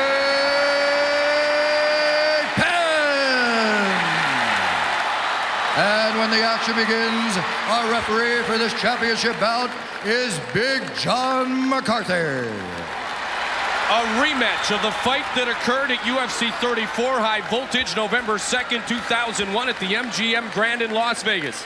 Tonight we're in Atlantic City. It's Carl Uno. It's BJ Penn. The lightweight belt is on the line. Yeah, you noticed, Mike, that they both look like they put weight on. You know what's interesting? Yeah. You see how Carl did that? He put his hand out for the tap to avoid BJ from sprinting across the ring. And now I can say this fight has lasted longer than the first one. Absolutely. Like I said, I think that Uno's going to have a different approach to this fight. He's going to be a little more selective on what he does. He's not going to get too crazy. You've seen him jump across the ring. Nice takedown. Score at home, log on, UFC.tv. Fans picked it right with Lindland. That's something that didn't happen last fight, that wasn't able to take him down. I believe it was Sierra, but wasn't able to take BJ down. Yep. And he's able to sweep him down in the first couple minutes of the fight. Caol Uno was able to get him down there. So, yeah, definitely he looks like he's stronger and is a little bit more selective on his motions in there. Only loss for BJ Penn in the octagon was to Jens Pulver in his previous opportunity for the lightweight title. He was devastated afterwards. In fact, he was training with your brother Frank Shamrock at that time. He's kind of gone back to Hawaii now. He's gone back to the drawing board. Will we see the best BJ Penn, Frank? Or pardon me, Ken? I believe that we're going to see the best out of two of these guys. Yeah, me too. Oh, that's a big takedown. That's a strong takedown by the Hilo boy. Nice. The way he traps that leg, and as soon as he takes him down, he gets side mount. I know you're a light heavyweight. I know you fought even bigger than that, but do you like this? Do you like the little guys? Absolutely, I really do. I think that it adds a lot more action. The bigger guys are a little bit methodical in their movement, but these big guys seem to be getting quicker all the time, though. Yeah. Don't say that to Frank Mir. Right, exactly. These guys are getting quicker and quicker all the time. Right here, it's side mount. Uno's able to actually be more effective from there. But, you know, we see Trinidad in the stands tonight. We heard from him. He's a fan of Rico Rodriguez's. Trinidad De La Hoya, those type of fights. This is what we're seeing here. We're seeing full-on action. BJ's trying to finish it with submission. Caol Uno stays very relaxed. It's just incredible the way the transition that these guys are making right now. They're very calm. They get into a dangerous position, and they effectively defend it. And right now, Uno's working to spin around and catch top ground. It's tough to catch Caol Uno off guard. He's so relaxed in there. Oh. You know, he has two losses. One was to Pulver, the other was to this man. Yes, it was, and it was that was one of those ones that was a quick knockout, too. Yeah, exactly. That's why they said before, Ken, that they felt like they've never fought before. Exactly, but nevertheless, it's got to be in Uno's mind. BJ felt he should have had the title before.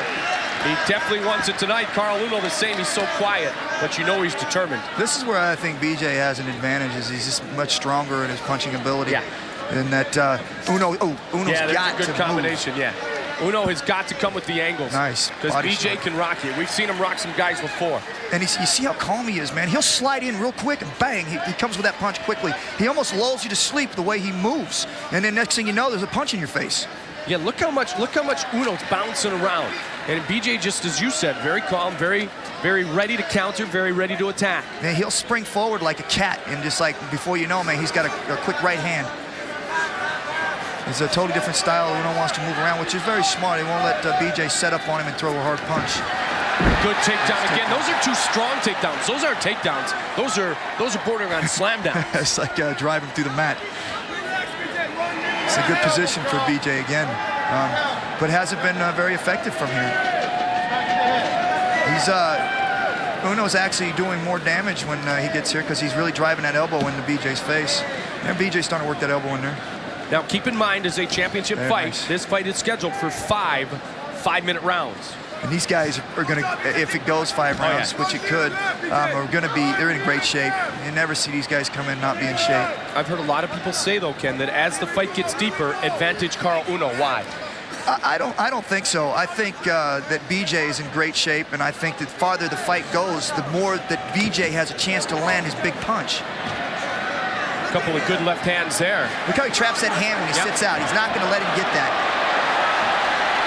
Can he get the hooks in? He's got it. He doesn't have the other arm, but he's got one arm around. But it's not a good position. Yep.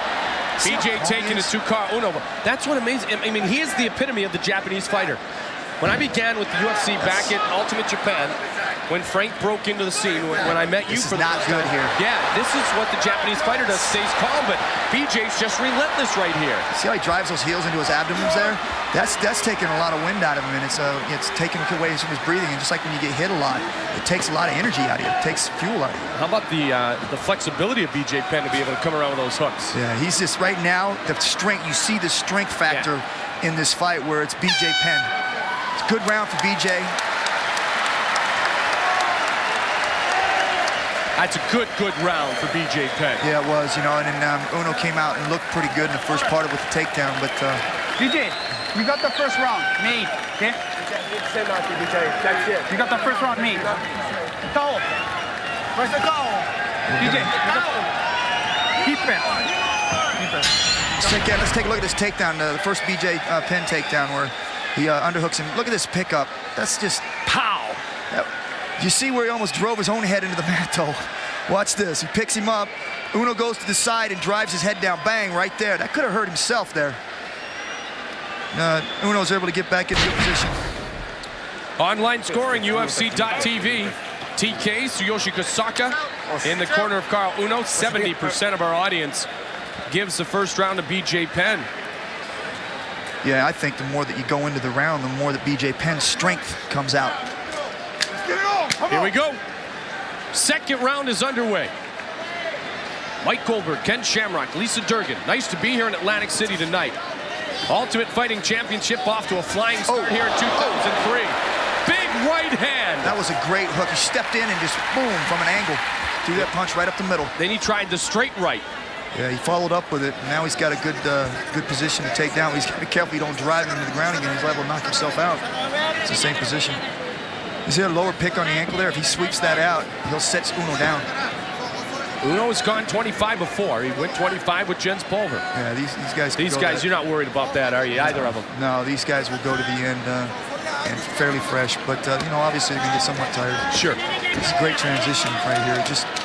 Is that the difference? Is it the transitions of the little guys, the speed of them? Is that what separates them? I think so. There's just so many changes here, you know. It's first BJ has him against the fence, and then Uno sweeps around and puts him against the fence, and he's constant working for position. And I'm not sure it's just the lightweights. It's that we get two good heavyweights or middleweights that have good skills. You're going to see this kind of movement where they're sweeping good leg sweep. Well, we saw it with the middleweight Matt Lindland a moment ago in his victory over Phil Baroni. Absolutely. You know, you see it. I've seen it almost in every match. And Vladdy the same way. Yeah, where they're leg sweeping a lot. And I think that's the problem, where the guy underhooks and picks him up. Now they can start sweeping with the legs. It's smart.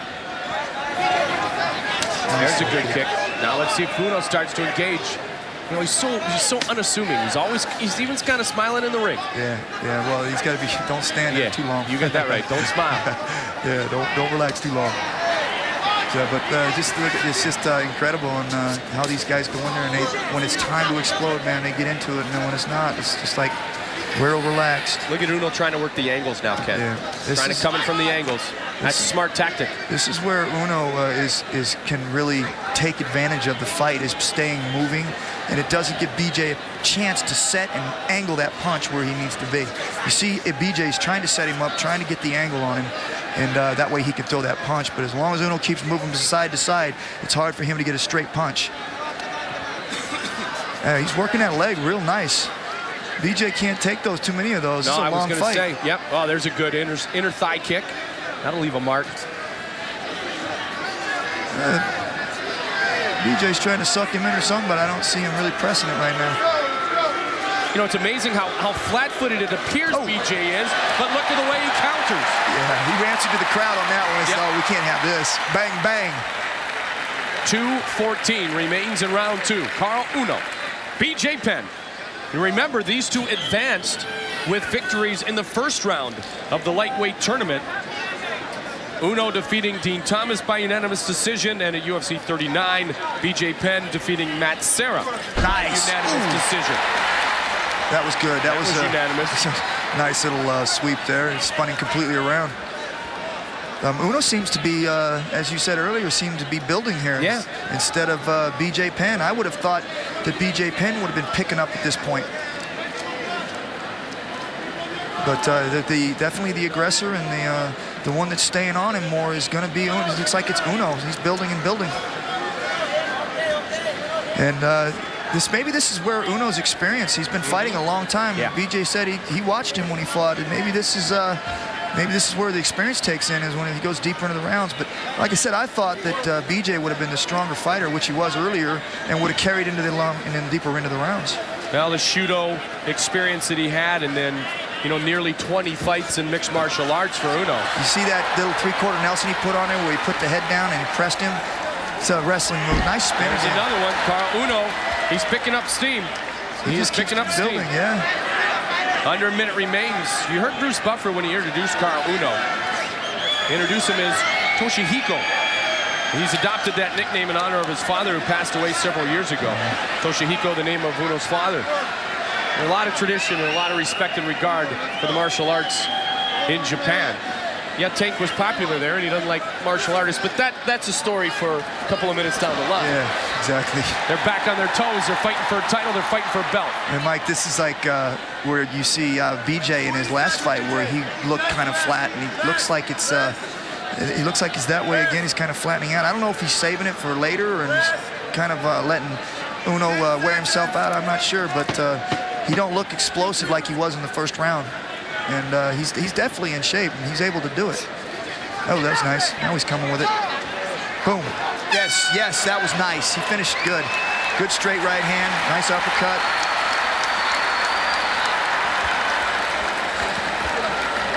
Maybe take a look here at some BJ Penn stuff here. There's some great takedowns there. Nice leg kick. Ooh.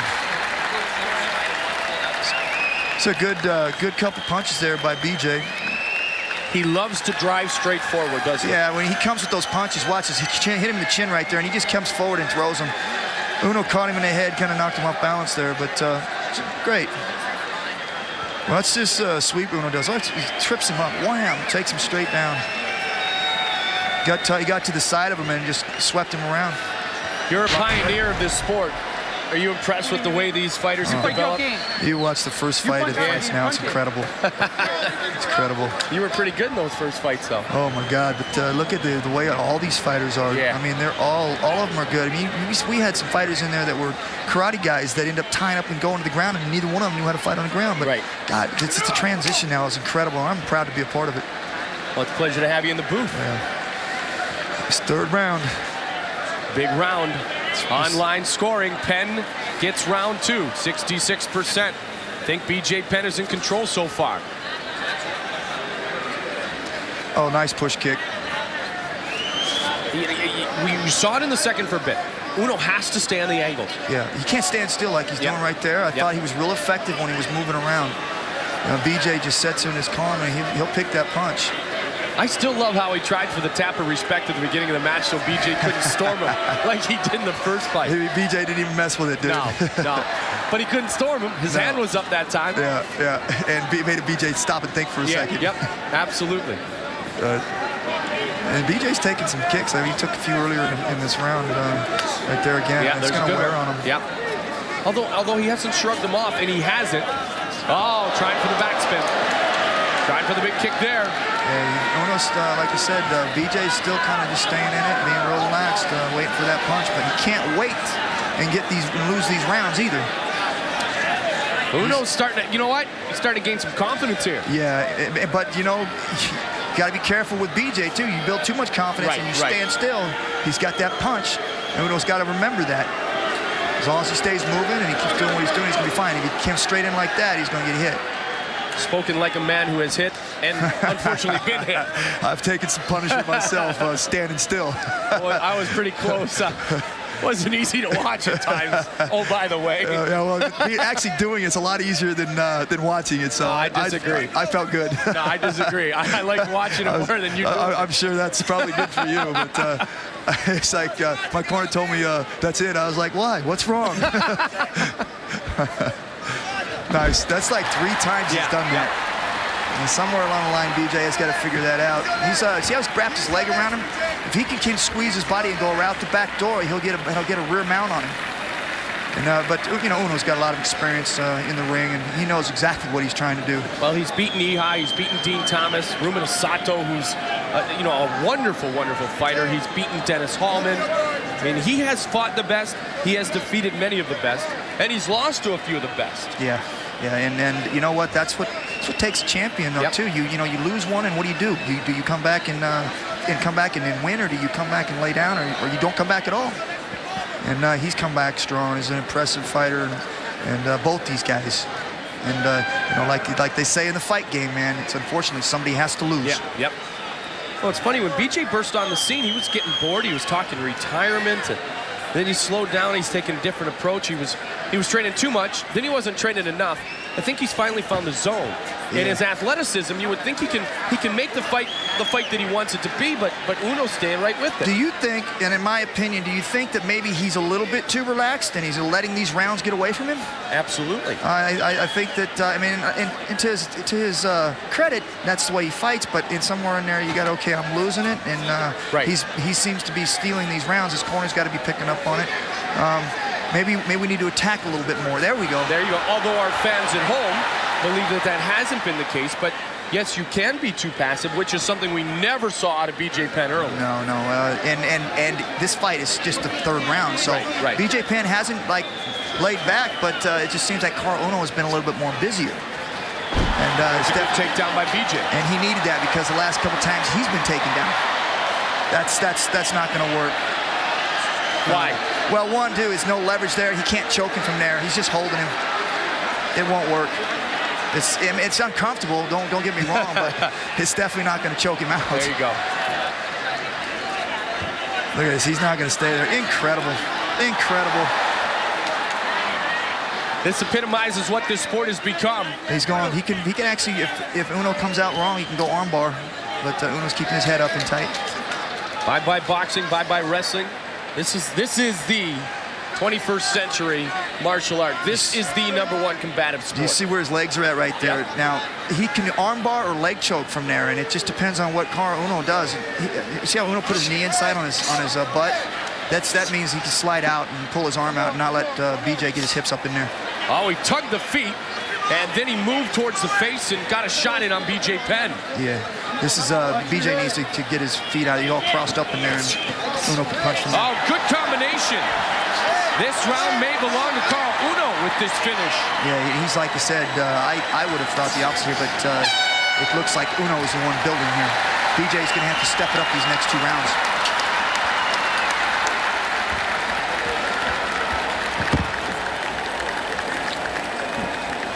Do you think that BJ is laid back a little bit too much here? That's my opinion.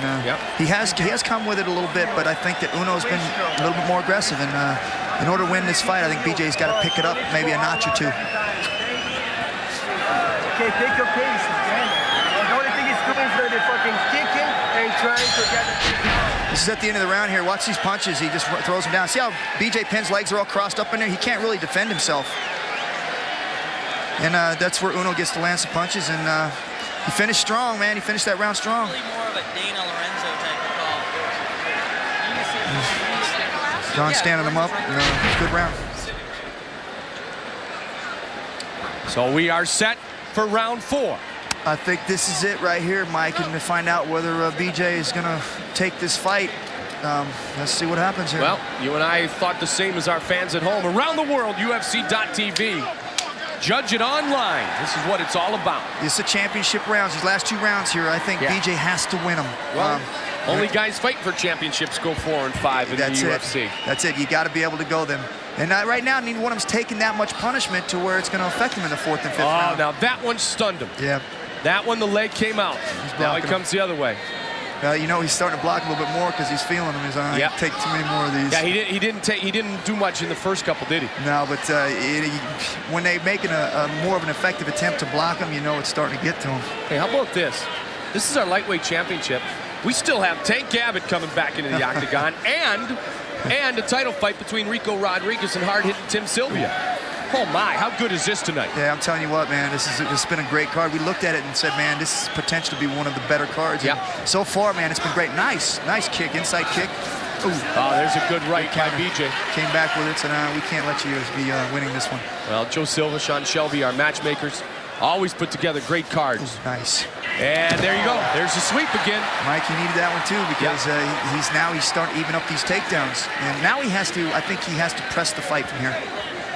This was a fight that came together, though, as we expected it to come together. It came together because these guys advanced because they earned it. Right. This is where BJ's really starting, I think, is using some power here. He's really starting to, he made some effective punches when he had him down. But you can't let him finish. You can't let him get on top and then steal it back. Uno looks like he's cut. He is cut. Yeah, he is cut. He's cut over the left eye. BJ can't let him get top I have mount. a feeling that Steal was it. one of those straight rights. Yeah, absolutely. BJ can't let him get top here and start rabbit punching him and steal this round back, because so far BJ has been the aggressor and has so far had the better position and got the takedown. And these rounds are important. These last 2 rounds are going to be important on deciding.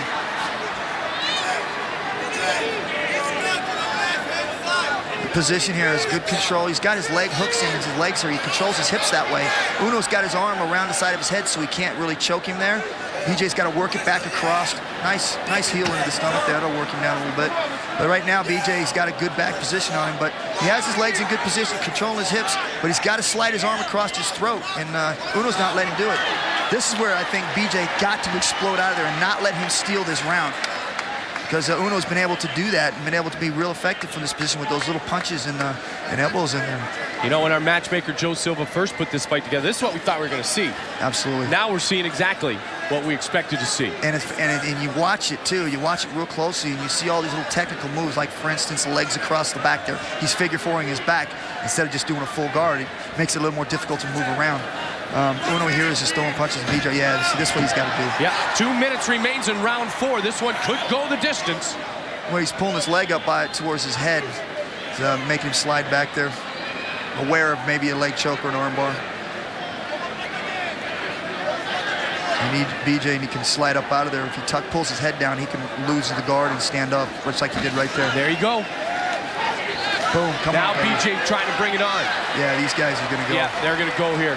BJ senses it. Yeah, this Uno's bleeding on that left eye. He's starting to rub it. Yeah. He's starting to rub it a bit. 125 remains.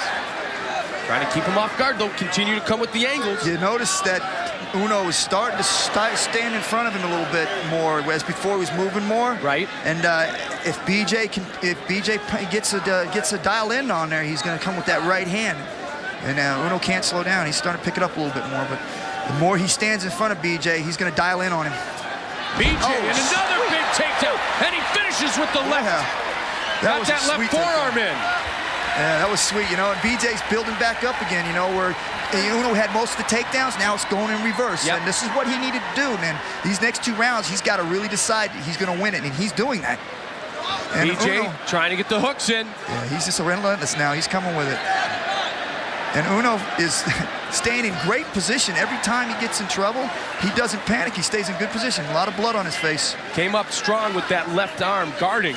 Yeah. And BJ was looking for that quick left hook, and now Uno pushes it. Yeah, missed on both those, but he was aggressive. Oh, BJ off balance, but he was looking back out there. He threw that one from the house, man. He was coming with it, all of it. Weight and all. Yeah, he's move around. That's a good leg kick. He's working that leg, man. That 5th round is going to be real important. How well to that leg comes up. Now BJ, from the round that was given to Carl Uno by our fans at home in the 3rd, has rebounded quite impressively here in the 4th. Watch this pen takedown. I tell you what, he scored big in this round with takedowns and punches. Watch this takedown. Powerful takedown. Nice, boom, sweep, boom. Nice takedown. He finishes right there, bang. So nice, he gets in tight. Tight way sweep, bang. And that's what Uno was doing to him earlier, was leg sweeping. And now BJ is giving it back to him. 5th and final round forthcoming. Final round. Okay. Ready to be the champ? Right, left. Right, Water, left. be the champ. Water. Right, left. BJ. Right, left. Right, left. BJ, right, left. You hear him screaming, Mike, right, left. They know that it's there. The minute he stops bouncing around, come with the right and left. This is it, championship round. Uno's eye is swollen pretty good. Will he keep working that leg with leg kicks or takedowns? This is it, championship round right here, boys. It's going to decide it all. 5th and final round. Lightweight belt will be awarded to one of these great competitors. Uno trying to come at BJ Penn. Yeah, he's coming straight forward. Yeah. He's not using those angles like he was doing earlier. But he knows he's got to do something here, because he has to feel like BJ Penn is in control of this fight now. BJ's a champion. You got to beat the champion. You can't just slightly beat him. You got to decisively beat him. And right now, it's been pretty close. And Uno had a couple middle rounds, and BJ had the first round. And I thought BJ took the 4th round, but like I said, anything can happen in the UFC. So the 5th round is the one that counts right now. It's going to decide it all, I believe. So who's going to win this round? Yep. They're both staying very strong, and that's what you said 6 minutes into the fight, Ken. You said you're not worried about these guys going 5. They're going to still have a lot of great cardio and a lot of strength. Yeah, absolutely. These guys work hard, and Uno seems to be bleeding quite a bit from the nose, and that could affect his breathing a little bit. Never know. See, BJ should be punching out of that. He should have been throwing bombs right there. I don't know. We'll see what happens, but this is a championship round, baby, and you got to bring it. You got to bring it all. There, nice step punch. in, and there's a good counter. Comes straight in, man. He's got to use an angle. Boom. Oh, and another one. Caught him again. Counter punching with great effectiveness is BJ Penn. Yep. Nice knee there by BJ. Uno's taking some shots, coming straight in, and so far, BJ looks comfortable, but Uno's bouncing around a lot, and BJ's landing those punches because he's coming straight in. You don't want to grab that hand. Here comes the right. There's a right again. BJ Penn's in control here. Yeah. 3:20 remains in the 5th and final round. Nice. It's going to be this is a good takedown here. If he can get this takedown, it's going to build on points. But when he gets the takedown, he's going to have to come with some punches. Right. Or into some submissions. Yeah, nice. Ooh. Avoided the takedown. I thought the punch was coming from there, a kick or something. His nose is bloodied up as well now, Ken. Yeah, he's got some blood coming, but he's coming straight in. Yeah, he is. Well, I think he knows it's now, and we said that before. He knows it's now. Yeah, I've been there before, too, where you're coming straight in. Yeah, yep. You don't realize it till someone screams in your ear, you know, and somebody's telling, hey, angles, baby, angles. Yeah, pinned against the fence here. And, these guys, this is 5 rounds, man. I know. This is a lot, and these guys in these first 4 rounds did not stay still. Well, we've said before, if you don't realize what it's all about at home, go punch the bag for a minute. Go punch for a minute. Right, it'll give you a little instant. A lot of blood here, but it's just from the nose, so it's not, like I said, all it's going to do is mess his breathing up. And the bag doesn't punch back. No. That takes a lot out of you, too, when they start throwing punches and hitting you with them. And the wrestling and the takedowns and the kicks and the submission attempts. We've seen it all. dropping his punches a little bit, Mike, huh? Well, you know what? I think he's feeling confident. And there you go. But you'd like to get this puppy over with. Oh boy, yeah, he's got to come strong now. Just to build more points. Right, really, just to make sure, to make certain. Yeah, you know, he's the champ, and Uno has to beat him. And right now, BJ is taking the fight to him, and that's, of course, being the champ. You know, it's going to be a big advantage to him. Well, BJ trying to become the champion and win the lightweight tournament. BJ Penn thought he had the championship before, and he exploded on Uno, and then, lost to Jens, and now he's trying to get it. Tournament again. Yeah, exactly. But you know what? I think he came in feeling like the champ, and I think you're right in your assessment. Yeah, the belt hasn't been around his waist, but yet he's always been the favorite. He's been the prodigy. Yeah, and Uno hasn't even, has last time fought him got knocked out.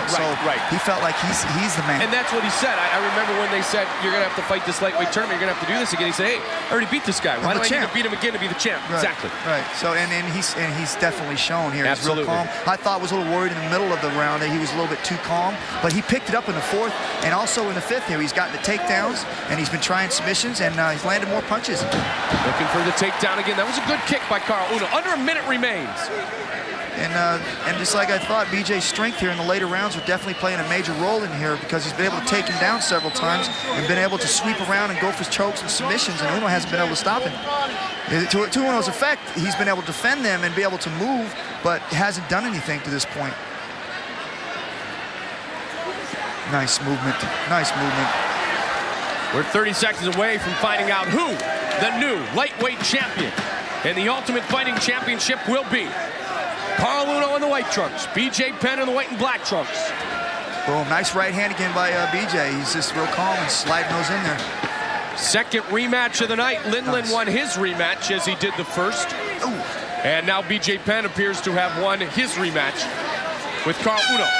Yeah, it's like I said, many things have happened, but it looks to me as if BJ did enough in the 1st and the 2nd round and in the 4th and 5th. I thought Uno started picking up on him at the end of the 2nd round and definitely in the 3rd, but I don't think he did enough. Wait. That was a great performance by both fighters. You know what? Hearts of champions.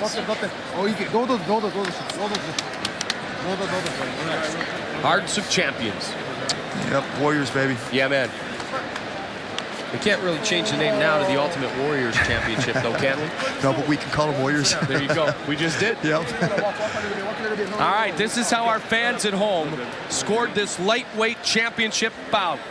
Brought to you by Black Ice Energy Drink.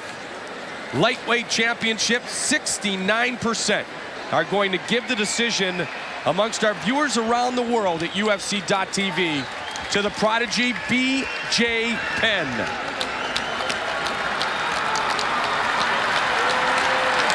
Yeah, there's, you know, you got to try and win those judges over, even though you don't think you did enough. But I think, Carl, it's when you're fighting in there, you think you've done enough.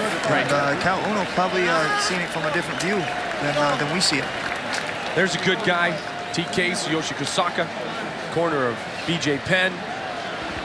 Long-time fighter there, too. Oh, He's man. got a lot of experience. Yeah. And, you know, made the open guard infamous. He did indeed, didn't he? TK guard. The TK guard.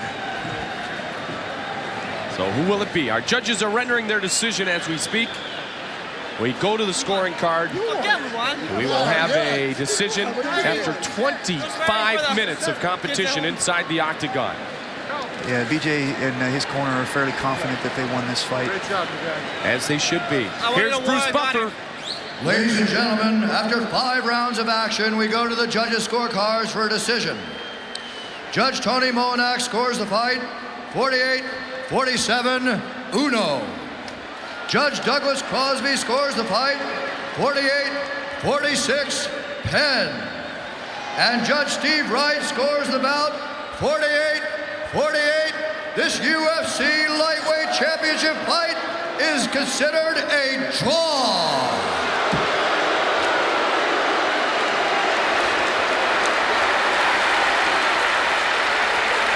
Wow. Wow. Well, you know, it looks different on TV. Do it again. Oh, these guys are going, oh boy. Oh my goodness. Well, how about a draw in a championship fight? Should they line them up and go again right now? Oh man, you know what? These guys need a break here. They both a great job, but you know, I didn't see it that way. But like I said, on the TV monitor, it looks different, I guess. Well, congratulations then to both. Absolutely. A legend of the octagon returns tonight. He is David Tank Abbott. I built the octagon on the blood, sweat, and tears of my opponent.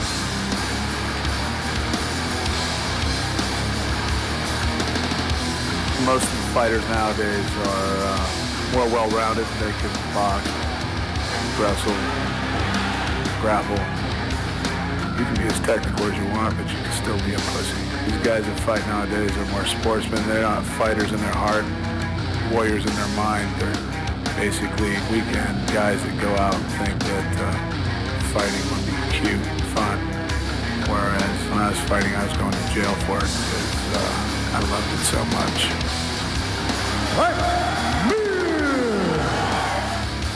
I don't know anything about him. He's just like a little pretty boy to me, and I don't like pretty boys.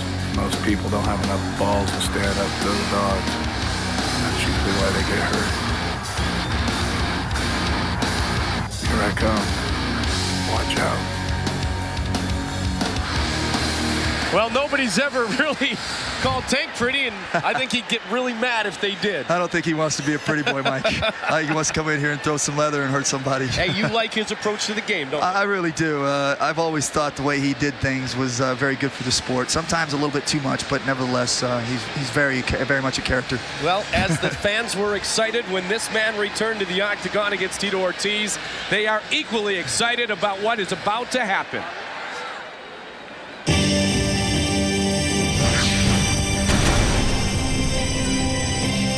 This fight is 3 rounds in the UFC heavyweight division.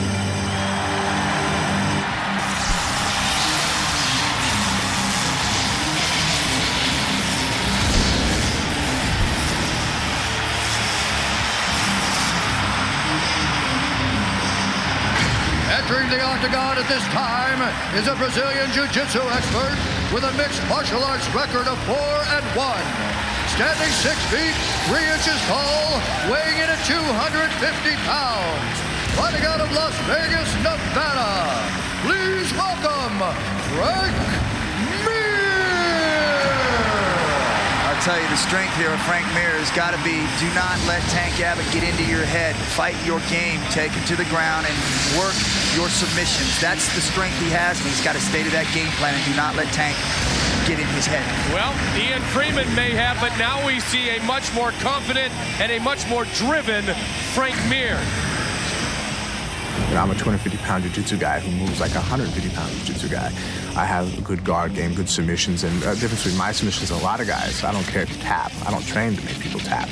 Tapping doesn't mean anything. I train actually to break your limb. I choke you out. I destroy whatever I get my hands on. Because I realize that the guys that I fight could care less about tapping. If you tap before that, kudos to you. I didn't have to break it. You don't have to visit the hospital. Well, you might have to visit the hospital anyway. Might be some ligament damage there. Yeah. Frank Mir. He's a very confident individual, seems like. Here he comes.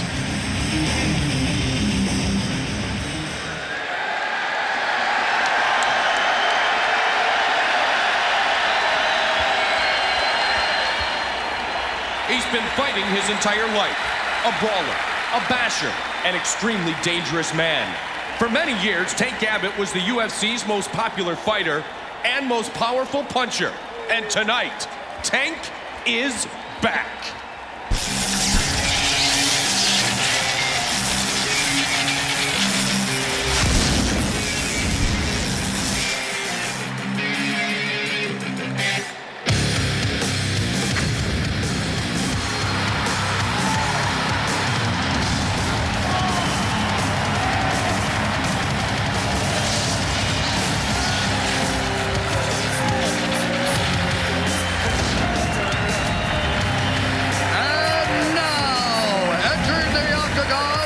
Is a fighter with a mixed martial arts record of 8-7. Standing 6 feet tall, weighing in at 248 pounds. Please welcome back to the octagon, the legendary pit fighter from Huntington Beach, California, David Tank Abbott!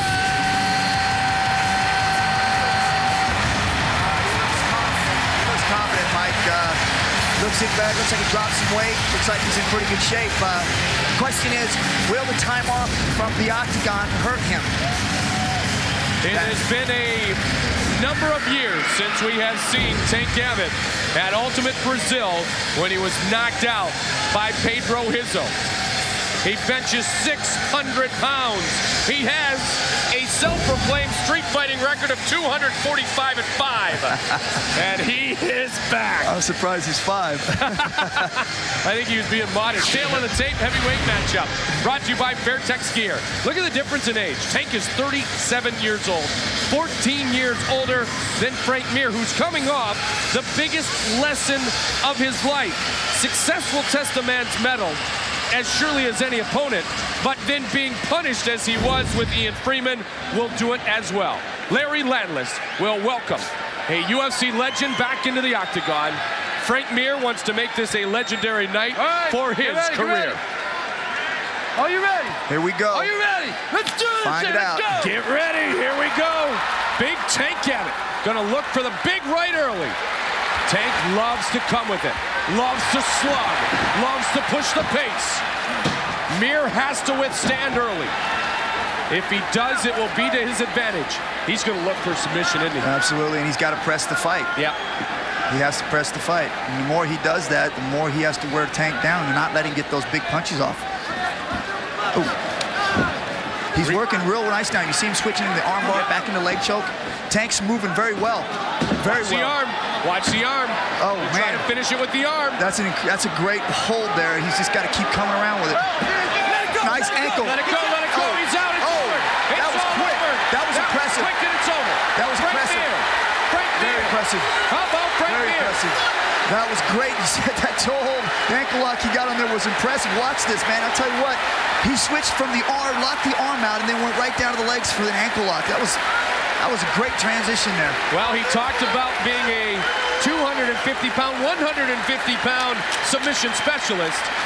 And he transitioned, he got the leg, and the return of Tank becomes a bit anticlimactic. Wow, I'll tell you what, though, man, that was some great transition from going from that arm lock and with tying his legs up and then going right down to that ankle. That was nice.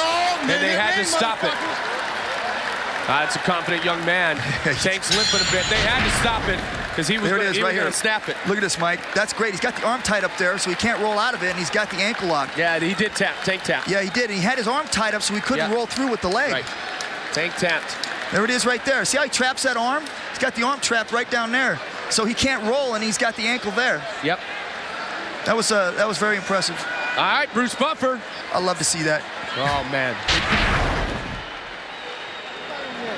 Ladies and gentlemen, we have a winner at 46 seconds of the very first round. For the winner by tap out due to a toe hold. For the winner, Frank Mir!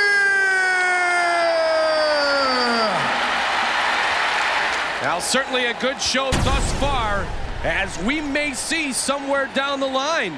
Could we see a Tank against Ken?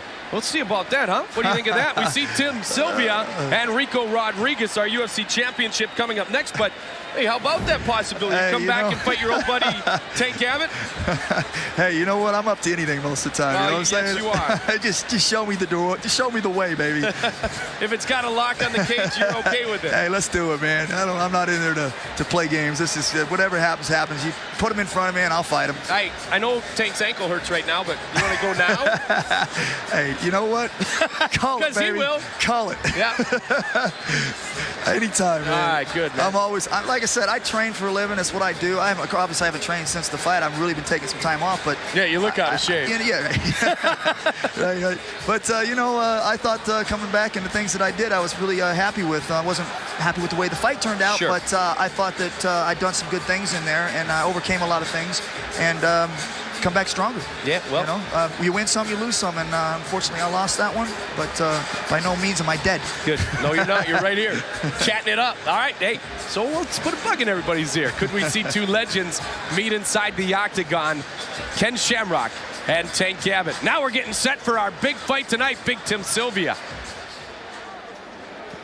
And Lisa Durgan also was able to catch up earlier with the other fight we are looking for.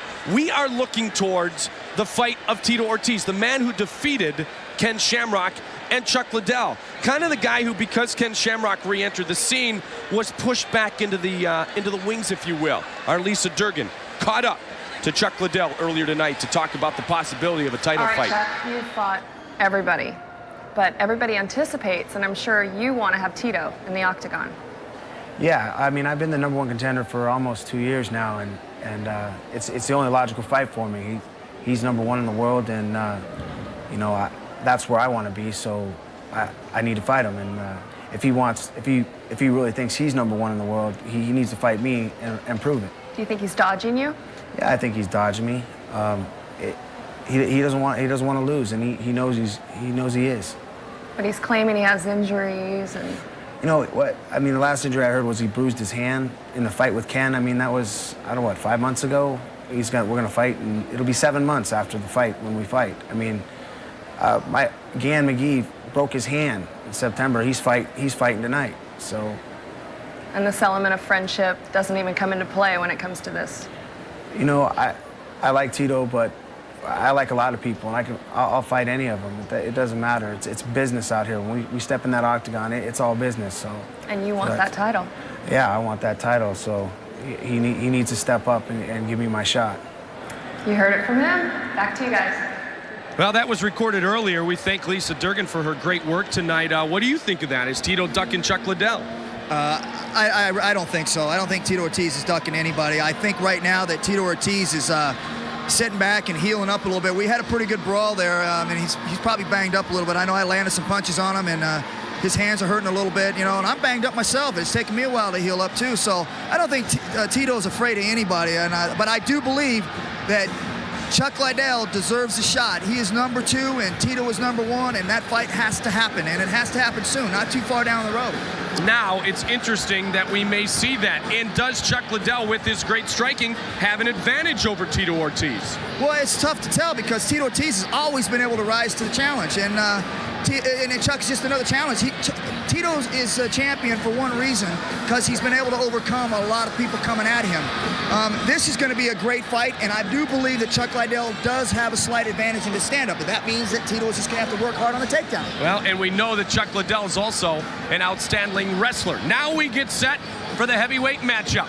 And the challenger tonight for the belt that is around Rico Rodriguez's waist is none other than 6'8", 200. Tim Sylvia says he has knocked out 14 of his 16 mixed martial artists. Yeah, you know, he's big and he's very impressive with his hands. But I got to say this, that Rico Rodriguez's conditioning in the last couple fights that I've seen has been incredible. He's just you know, the same thing with the last fight, in the championship fight. He kept shooting and shooting and shooting and would get the takedown. And I think in this fight, Rico Rodriguez is still in a good shape and is going to shoot and take him down and win this fight on conditioning. I don't think there is any question that we saw the best Rico Rodriguez ever when he defeated Randy Couture to win the heavyweight championship last year. Can he improve on that? Can he defend tonight? If you ask him, he says definitively yes. Can ego be a deterrent? Is that a bad game plan to have? Not for Rico Rodriguez. I think that works to his advantage. But in order for Rico to get his respect, he's got to win. He's got to win this fight, and he has to keep winning. And the more you win, the more you get more respect. I believe that Rico Rodriguez has trained hard for this fight. He's coming in good shape, and his cockiness is only going to help him. Well, he has said he learned the importance of conditioning from Tito Ortiz, and we know that was a difference. Not that you were not conditioned, but Tito was able to push you and push you and push you again. Absolutely. Conditioning is something that they do real well, and we've seen it over and over again. When he fought Randy Couture in the 4th and 5th round, he came strong. Let's say we do it, huh? Yep. All right, time to get it on. Heavyweight championship is on the line. First title defense for Rico Rodriguez as he is set to take on Tim Sylvia. Matt Hughes has said before, you're not a champion until you defend your title. And Rico has that chance to do that exact thing right now.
Tim Sylvia, some people ask why he gets a shot so quickly with just getting into the octagon. Well, this is a chance where he can say, hey, this is why.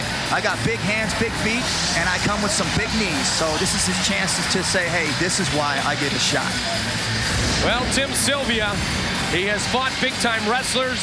He does not want to get on his back in this situation, though still.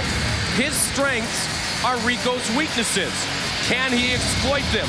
Will Rico try to punch? We will soon find out as the champion is set to attempt to defend.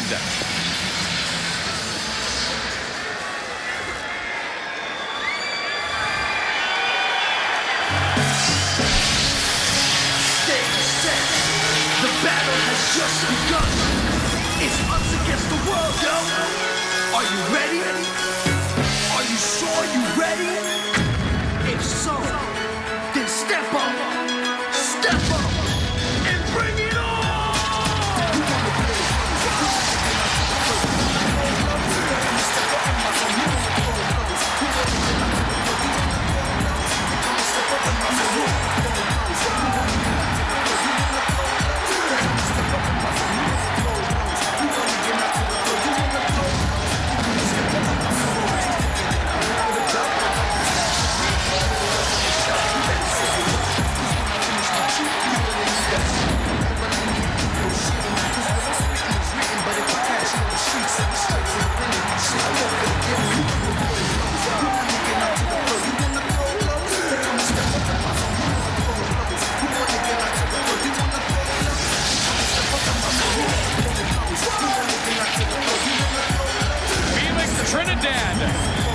Puerto Rican in the corner and walking in with the champion, Rico Rodriguez. Holding the Puerto Rican flag. Yeah. He's definitely bringing out his heritage there. Rico Rodriguez has been very impressive in his last fight against Randy Couture.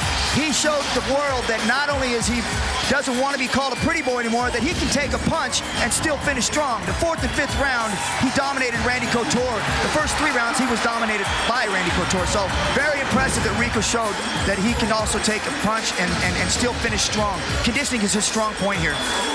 Rico Rodriguez is our undefeated. And when the action begins, our referee is Big John McCarthy.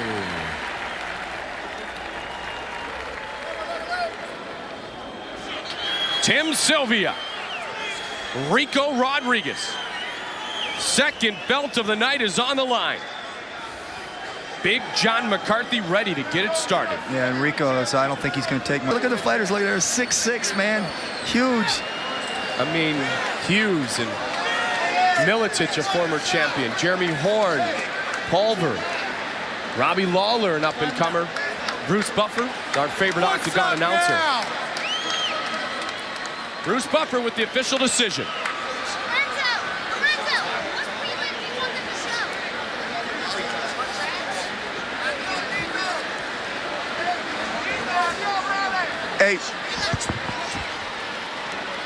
Ladies and gentlemen, we have a winner at 3 minutes 9 seconds of the very first round. The winner by TKO and the new UFC heavyweight champion of the world, the Maniac, Tim Sylvia.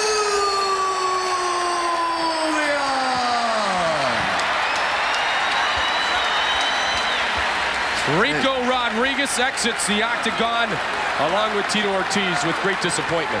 Yeah, not his day-to-day, you know, but he's young, and he, you know, don't let this keep him down. He can come back. He's a young kid. You know, he did make it there, and he did win it, and he's got a lot of skill. He's young, and he can recover. Let's check in with our own Lisa Durgan. Lisa. All right, you got what you wanted. Obviously, you got the belt. I don't know what to say, man. First of all, I need to thank my sponsor, Full Contact Fighter, Joe Gold, best in the world right there. InternationalSportswear.com, Fairtex, Mark Schmall, my chiropractor. You guys been keeping me together for a while now. All the maniacs in here tonight, everybody back in Eastbrook, Maine, Ellsworth, Waltham, Franklin, Bangor. Big support back in Maine, and all my friends back in Iowa. I need to thank the Augie wrestling team, Steve Rusk. Those guys have been beating on me and getting me into shape. And of course, I'd love to see the camera pan right there, because if it wasn't for these guys right here, I wouldn't be here right now. These guys right here, Team Miletich, the only team right there. So what's for you next? Who do you want to see in here with you? Well, I actually wanted to see Tank, but I guess he got beat kind of quick now, didn't he? Well, this fight was pretty quick, too. Well, yeah, that's to be expected by a Miletich fighter. I got a great team, a great support system, and we knew he was going to come out. Let's take you through the replay and tell us about it. Well, we just knew that Rico was going to come out, start throwing some low kicks, try to have me pick up a leg and go for the shot. So we've been preparing for that. Horn's been throwing the kicks. What we've been doing every time we practice is me eat the kick and throw the big right. If he threw a right leg, if he threw a left leg, I was going to eat that one and throw my jab. When I hit him, I knew I hit him hard. And I knew that he was going to go down. And when he did, I just wanted to make sure I capitalized on it and knocked his ass out. And you did. Back to you. We got a new champion. Well, you know what? You can take the kid out of Maine, but you can't take Maine out of the kid, because he said, appropriately so, that he hit him hard. He hit him hard. He hit him hard enough to set him down, and then he finished him off when he went down. Yep, thanking the crowd, enjoying the victory, talking to those at this East Coast bias, congratulating those who came in from Maine. When they're 6'8", they can hit. It's a dangerous thing. Well, he's a dangerous man. That Pat Miletich has got a good thing going on right now. He's got some tough guys, got a good group of guys going, and right now they're the team, man. They are the team to beat. Congratulations to our new heavyweight champion, Tim Sylvia. UFC 41 is being brought to you by the Trump Plaza, host hotel for the Ultimate Fighting Championship. By TDK Media Active, publishers of UFC Tap Out 2, coming March 2003 to the Xbox video game system from Microsoft. By Fairtex Gear, gear for the next generation. Check it out at fairtexgear.com. By the Gordon Biersch Brewing Company, beer like it ought to be. And by Black Ice Raging Energizer, an all-natural dietary supplement found at trybblackice.com. Can you handle it? Well, I'll tell you what, we can handle the great action tonight, and it was great action. And speaking of great action, how about great personalities? Lisa Durgan caught up with the one, the only, the Donald. All right, Donald Trump. How do you feel about tonight? This is pretty exciting. It's been very exciting, amazing. Are you a big fan? Well, I'm a fan, and I'm becoming more of a fan. We have 13 or 14,000 people tonight. That's what you need. When you're around and you've got all the people around you, it's part of the action. It's not just what you see, it's what you feel. Well, you know, we pay these prize fighters a lot of money. We don't get the crowds like this, so it's really a great tribute to everybody. It's been a great night. You heard it from the man. Back to you guys. Well, it's safe to say he is the man, and this is pretty much his building. This is pretty much his city. And this is the one, the only, the Ultimate Fighting Championship. Our submission of the night brought to you by our good friends at TapOut, inyourface.com. It's Frank Mir. Yeah, this is sweet right here. See how he blocked his shoulder? He's going for a shoulder lock, and he couldn't get shoulder lock because Tank stepped over, and then he went right to the ankle lock. Finished sweet. Blocked him out from being able to step over. That was a very nice transition. Did not take long for Frank Mir. Not only to win, but win our submission of the night. All right, we've had two rookies, but they are now veterans. Final thoughts from Lisa Durgan. What did you think of your first Ultimate Fighting Championship? Oh my God, it was so exciting. Great fights in the octagon tonight, but I was really excited for the Phil Baroni and Matt Lindland fight. I was really happy for Matt. Kept Phil a little bit more quiet. And actually, we gave out a new belt tonight, and I talked to Tim Sylvia in his locker room when he was getting ready, and he had it in his eyes. I knew he was going to win tonight. I saw it. So it was really exciting, and I look forward to the next one. Back to you guys. Lisa, thank you very much, and a job well done. And how about you no longer a rookie, man? Wow, I'm exhausted. Yeah. Like I've been in there fighting once in all these fights. It was pretty intense. We had some great fights tonight, and boy, a big upset for the heavyweight title, huh? Certainly it was with Tim Sylvia. Now, how about the fact that Tank was out early? Are we going to see you back with the big man, Tank Abbott? You guys are pressing this. Listen, yes, we are. I'm here, you know what I'm saying? And I'm stepping aside anybody. So whatever fights they put together, I'll step in. I'm going to fight. That's what I'm here to do. I fight. I love the fight. And I also love being in the booth and commentating. So maybe I'll commentate the first half of the night, and then I'll go in and fight. How's that? Works for us. Ken, thank you very much. Thanks. I had a great night, Mike. The leader of the Lions Den, the world's most dangerous man, my partner tonight, the one, the only, Ken Shamrock. A special evening indeed. And congratulations to our champions. Looking back at the great Tank Abbott, a disappointing night, of course, tonight for Tank, but still, you'll get all the info on Tank Abbott and everything involving the Ultimate Fighting Championship at UFC.tv. Our crew enjoyed being here. We enjoyed having you with us. And once again, we saw a few onslaughts, as we knew we would, from Atlantic City's Boardwalk Hall.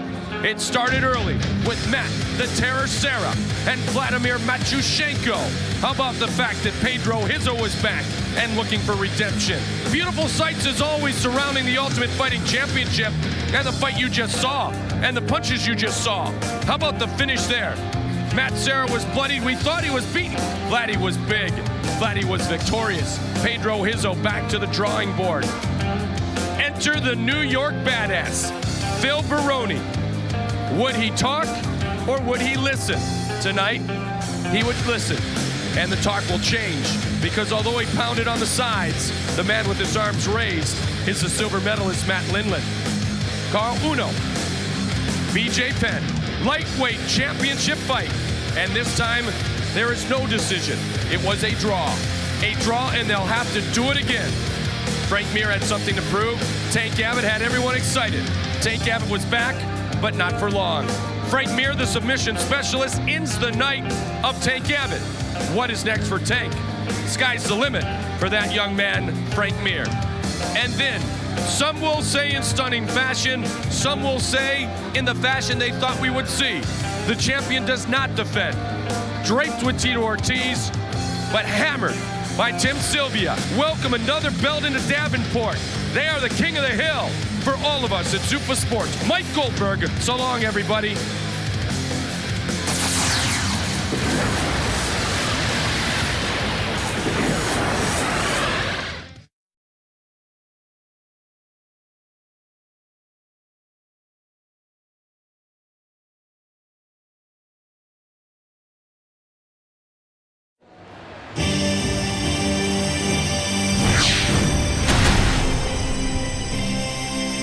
This fight is 3 rounds in the UFC lightweight division.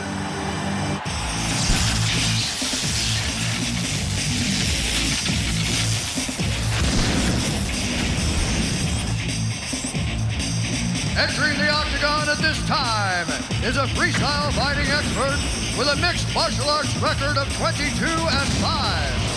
Standing 5 feet 9 inches tall, weighing in at 155 pounds. Fighting out of Slidell, Louisiana. Please welcome Rich No Love Clemente.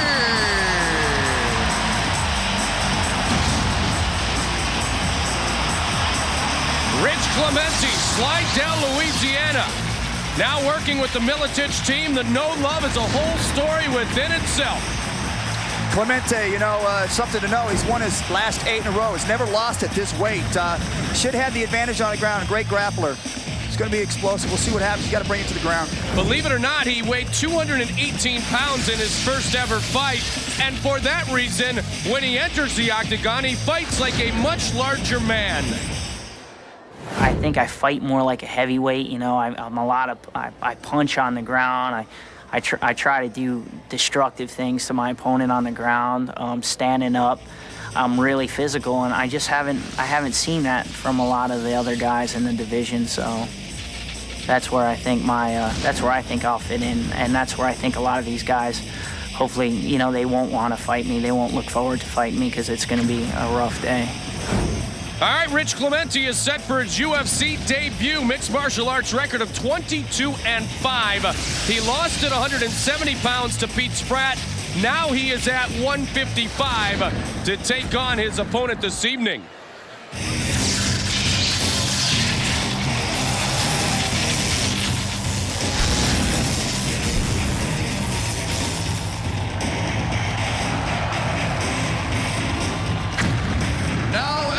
Octagon is a Thug Jitsu fighting expert. He holds a mixed martial arts record of 10-5-1. Standing 5 feet 10 inches tall, weighing in at 154 pounds. Fighting out of the Woodlands, Texas. Please welcome Yves Edwards. Well, I tell you, this guy here, I've seen some of his fights. He's got some great knees, very explosive on his feet. On the stand-up, he's very quick. He's very quick combination of punches and knees put together. This is going to be a great fight. Training partner Pete Spratt, we mentioned, defeated this man, Rich Clemente. He's not so sure Clemente wants to stand with him tonight. I know that Rich Clemente has a pretty good ground game, especially from being on his back, which I guess that's good for jiu-jitsu and submission grappling tournaments, but this is a fight, and I don't have to sit there in his guard. Stand up, make him come to me. He feels that his stand-up is equal to mine, and no, that offends me. So I'm gonna have to prove him wrong. Well, he said Pete made him drop to 155. I'm gonna make him drop to 145. Rich Clemente, Yves Edwards, tail of the tape for this lightweight matchup brought to you by Fairtex Gear. Both are 26 years old. Everything else is a wash. It's a debut for Clemente. Yves Edwards is looking for his second victory inside the octagon. Our referee for this matchup is Larry Landless, and we're set from Atlantic City. All right, let's go. Get ready. Get ready. Are you ready? Are you ready? Let's rock and roll. Let's go. Here we go. Clemente and Yves Edwards with those devastating knees. He has really been good with the knees and the striking. This is where you're going to see them feel each other out, trying to get that distance in there. Trying to come with the uppercut quickly. There's a good kick out of the Miletich team now, Clemente, so his skills have greatly improved. Tries to go with a high kick. Remember, it was a high kick, a big kick that TKO'd João Perini in Edwards' last appearance inside the octagon, and it came early in the fight. So far, he's tested him on his feet. He's going to stand up with him. I don't know if that's such a good idea. Clemente calls himself a freestyle fighter. Yves Edwards, we know, is so dangerous in this position. He's got quick hands, good combinations. He's got great knees. He hasn't been able to throw those yet, but I'm sure we'll see those soon. How do you set up the knee here, Ken? First of all, he's got to get him to commit to maybe a takedown or something, or a clinch, and then he can throw the knees inside or outside. So right now, he just seems to be real comfortable, Edwards, and they seem to be real comfortable standing up trading right now, but I'm not sure it works to his advantage here. He seems to have the advantage on the stand-up. There's a clinch. Now he might do some knees. Yep, this is where he has been effective with the knees before, and he has sent some of his opponents to the dentist in the past. You can see there's one. He'll pick his spots. You know, it looks like he's got a pretty good foundation to stand up, and he's going to get distance there. He'll shoot those knees in there quick. Very dangerous in this position is Yves Edwards. Loves to work the clinch. You don't get an elbow there. How do you defend against it? Well, you got to try and grab the waist and pull him in tight to you so there's no space in there. Right now, he's leaving space in there, so he's able to throw those knees. He's taking quite a bit of them. Those will wear on you in the fight. There's a couple of good jabs and an uppercut. Came around with the cross. And caught him in close quarters. He's taking, but he's delivering in those knees. If he brings the head down, as we've seen before, Ken, and the knee up, then there's trouble, and there's a good takedown, Yves Edwards. Yeah, I don't know why he's standing with him like that, why he wouldn't tight waist him and take him down. He's staying on his feet with him too long. This kid has got a lot of experience with punching and throwing knees, and he seems to be losing the stand-up, but yet he continues to stand in front of him and hold on to him. I'd clinch him and take him down if he grabs me. Oh, there's a combination, and another left, and down goes Clemente. Yves Edwards trying to finish it quickly. Edwards seems very comfortable. You know, he said it's insulting to me that he thinks that his stand-up game is as good as mine, and we've seen that evidence so far. Well, he's baiting him, you know. I mean, he's baiting him to stand with him, and he's now right now he's playing his game. He's clinching him, he's grabbing him, take him to the ground, man, and work him there. Don't try and stand with a guy that can fight standing up, and you know you're still working on your standing game. And he's got him up against the fence, not so much distance as you talked about for Yves Edwards to use the knees. Edwards, the native Bahamian. Well, if you see how he was putting his feet up on the fence there, keeping his knee up high. 2 minutes, guys. 2 minutes remains in round number one. This lightweight fight scheduled for 3 5-minute rounds. Let's go. Yeah, see how he turned him into the fence now. Now he'll be able to clear a little bit and start chucking some of those knees inside. Come on, action, guys. He's got to drop down, try and take a double leg. And yeah, he can't beat it. Clemente with a knee himself, and there's a high kick, but it's blocked by Rich Clemente. You know, when those kicks come, man, you just shoot off of it, baby. Yep.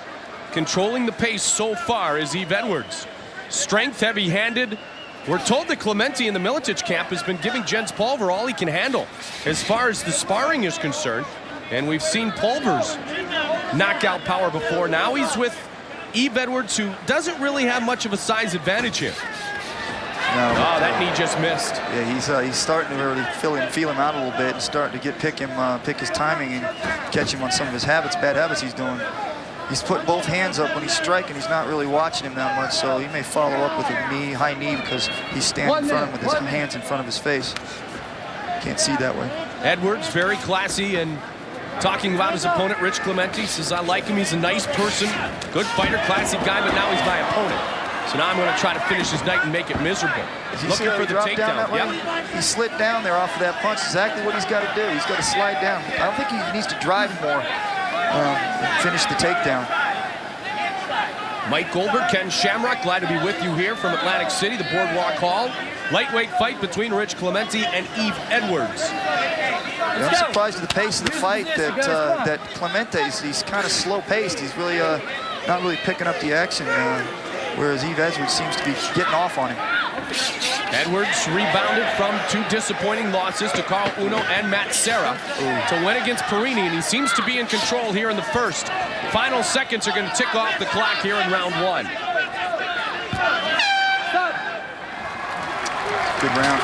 Well, back to the drawing board. We'll check the red corner first. It's a good round for Edwards. Seemed to get off more punches and kicks. Nice, water. Exhale first. Am I swollen? Nah, I just want to make sure you don't. You got a little swelling over here, but it's not going to be a problem. Lean back, get that ice pack on the back of your neck. You got to be more aggressive. Hey, don't wipe out my contacts. When he's throwing his punches, when he's throwing his throw, he's closing his eyes. So you need to, when he throws that jab, you need to look for your left hand over the top of it, because he's bringing it back low. Uncle, be strong. You got to be a little more aggressive. When you get that leg, run him into the fence right away. Run him down on his ass. Don't reach. See how he's throwing these punches and leading in. He dropped right there. That's what he's got to do, but he's got to keep his head up and drive his hips in. And he won't get in that position. But when he stops his shot, he gets caught on his knees, and that's where he's going to get hit with knees and elbows. You think there was a bit of apprehension for the shoot because of the danger of the knees? I think no, because the more you second guess yourself, the more punches you can take. He's got to just continue to go forward. He dropped his head down, didn't see where he was going. Well, we said he trained with the Miletich team. We saw Jeremy Horn, Jens Pulver in his corner, telling him to be more aggressive here. Yeah, but he said to be more aggressive on leg kicks. Yeah. And, yeah, that's fine, but I think he needs to follow up with a takedown. Take him where he don't want to be. And we haven't seen him get him there yet. Second round underway. Show of respect as always between our fighters here in Atlantic City. I don't know if you caught that, but he said that Ease was strong, and his corner said you just got to continue to keep being strong, keep forcing the pressure. Eves trying with that left, coming over the top. And now those inside kicks. Those low kicks are what set up the high kick that he ended Perini's night with. That was a good low kick there. Good power. Now the clinch again, watch the knees. See the spread there between the hips? Yep. That's where the knees will slide up inside. It's dangerous for him. Catching him right in the midsection. And then as they break away and exchange again. Well, he just missed that heavy hook. Edwards' confidence just seems to be brewing higher and higher. It looks as if he feels like he can take advantage in this stand-up game. Well, that's because his opponent, Clemente, has tried to bring him to the uncomfortable position of being on his back. Right. I think that that's where he needs to bring him, and let's see where he goes from there. Let's test it. Well, certainly that's what Uno and Sarah were able to do. Two ground specialists. There's an uppercut and a kick. Clemente smiles and goes for the shoot. Good sprawl by Yves Edwards. Now he's got to really commit to taking him down. He can't go halfway with this. He needs to pick him up, get him off his feet, get him down, and then feel him out, see what he's got. He'll take him even if it's in the guard, won't he? Yeah, well, I don't know if that was a good place to go right there. Not really a guard. No, he's kind of halfway there. He's kind of in a bad position because if he sits up, he can really come down strong with some elbows. We saw the last time Edwards just get right back up, and there he goes again. Well, because, you know, I mean, he feels good there. He's controlling the fight. He's landing punches and knees and kicks, and he says, come on, let's go, man. I feel good right here. You're not going anywhere with me. So, I mean, he's winning the fight there, and the chance of him landing something that's going to drop him is the more the round goes around, the more chance he's got of landing something, because he's landing a lot. Clemente not afraid to go toe-to-toe. Clemente in his UFC debut. Loves the arm bar, says he's got a big left hand. And there's a good kick, and down goes Clemente. Tell you what, Yves Edwards dangerous. I'm not sure what that was, the space there when he fell. Whether there was no stoppage, obviously. Ooh, that was a great right hand. There's a good, yep, and there's the shoot. Now he's got him under. He's got to finish it. Yep, there you go. That's the takedown he's been looking for. And now he's got to work now. He's been punished for half the period of the fight, though, in the process of trying to get the first takedown. It may take a toll on him trying to get a good position to land some strikes here. If he just sit up right now and start throwing right hands and left hands, right there, bang. Tight, back down again.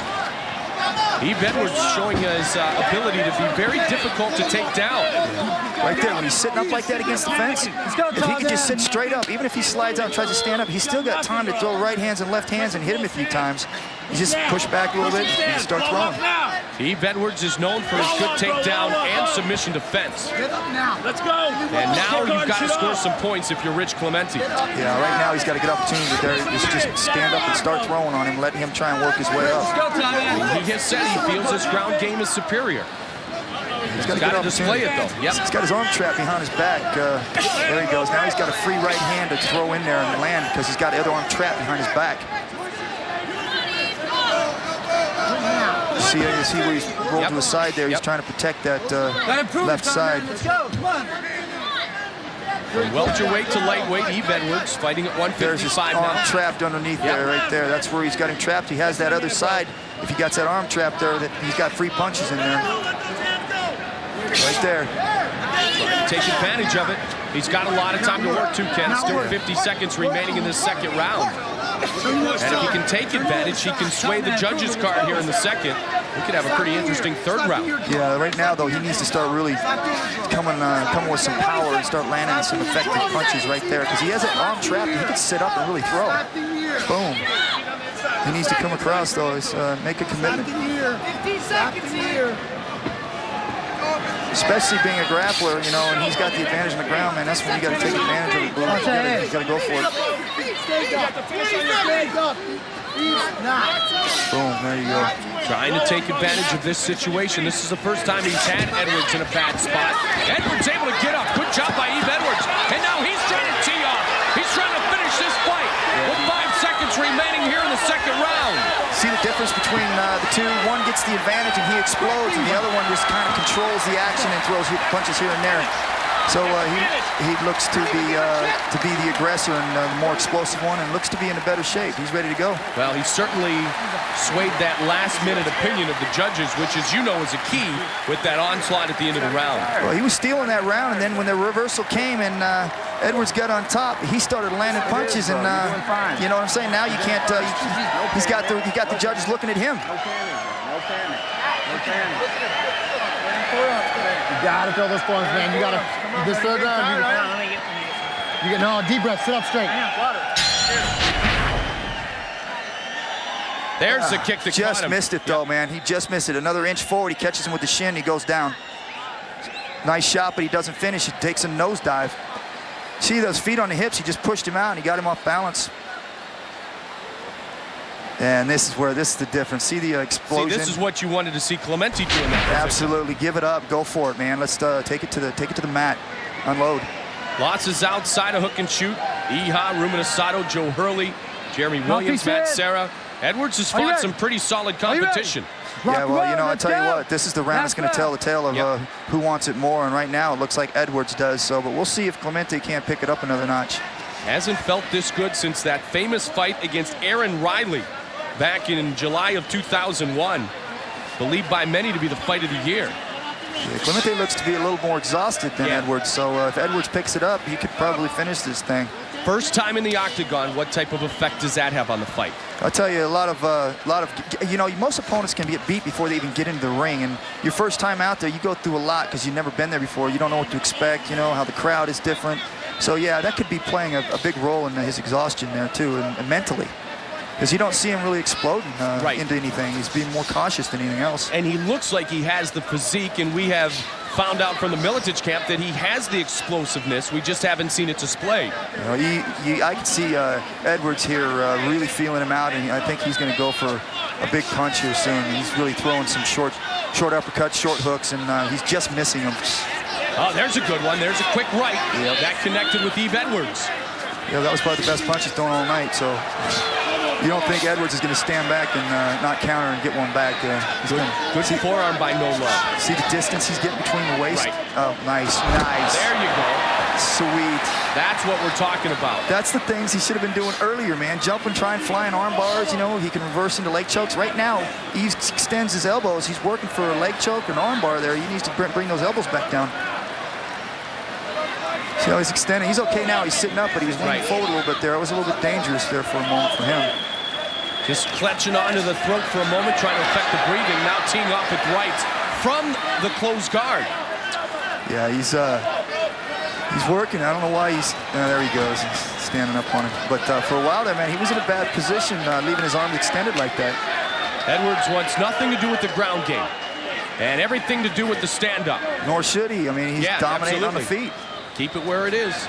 And unless he can mount him or get on top of him, ground and pound, like we saw at the end of round 2, then Spratzer, pardon me, Eve Edwards is going to continue to just get back up. Yeah, He's definitely dominating the stand-up. No, There you go. Got the full mount now. The mount's not like it used to be in the old days where when he got it, the fight was over. These guys know how to fight from this position, but he's definitely got to explode, and I haven't seen him do that this fight. Let's see what Edwards can. Uh-oh, he's got his back now. Clemente shows Yves Edwards his back. Yeah, it's like I said, it's a different game today. Just because you got the back don't mean you're going to finish the fight. So these guys all know how to fight from there. So, but like I said, I haven't seen him explode from any position. He's just been like kind of sluggish. Watch the back of the head. Watch the back of the head. You hear the warning from our referee, Larry Landless. No strikes to the back of the head. I think he's just warning him as a warning, but I didn't see anything land to the back of the head. I didn't either. Let's go, bottom end. That's a good job. That's good discipline of Edwards going to the sides instead of the back. Yeah, and he has to fight back from here or they can stop it because you have to defend yourself. And if he's landing, 4 or 5 punches at a time and he's not trying to improve the position, he's in danger. Yeah, he's in danger now. He's got to do something different with 140 remaining, does Rich Clemente, in his UFC debut. Yeah, he just, like I said, he looks really sluggish to me, and he's going for a choke right now. He's got the rear choke on. You see how he's got the legs in, though? It's not the hooks in. It's kind of a triangle around the body.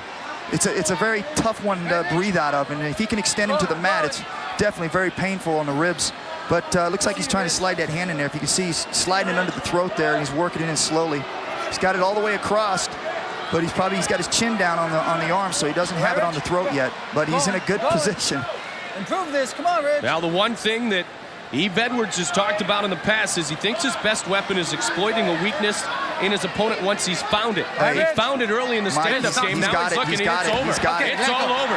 He chokes him out. A submission victory for Yves Edwards. That was great too, considering he was dominating him on his feet and then he submitted him on the ground. That's that's very impressive. Well versed on the ground, gets the submission, set it up with a nice job done with the strikes. And you see the heavyweight champion, Rico Rodriguez, and his teammates congratulating Yves Edwards on his second victory inside the octagon. That was very impressive to see a dominating fight standing up and then see him finishing on the ground. Hey, guys, let them get their Take a look at how he finishes. This one here, you see the legs going around the body here. That's where the triangle choke, this comes up and locks in here, and it puts a lot of pressure on the stomach area, and you see he had the hand slid under the throat to finish the fight. Second look. You see the hands underneath there? Right in there is where it's happening. Arm across the throat. He's got the legs triangle around the body. He can't move, can't breathe. Great finish. So Yves Edwards victorious for the official decision. We check in with Bruce Buffer. Ladies and gentlemen, we have a winner at 4 minutes, 6 seconds of the third round. Winner by tap out due to a rear naked choke, Yves Edwards.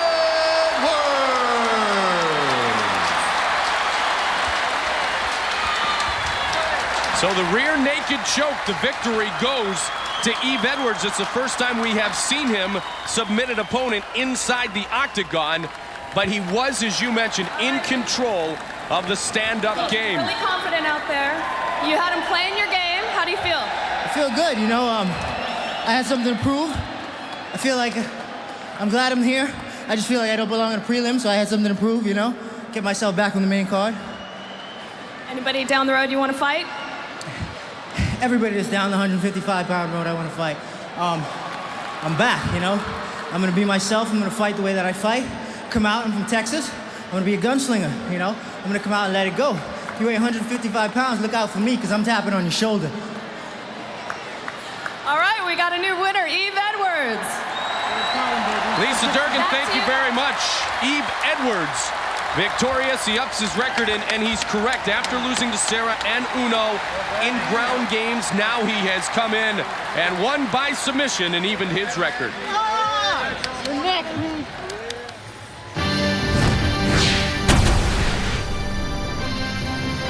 This fight is 3 rounds in the UFC heavyweight division.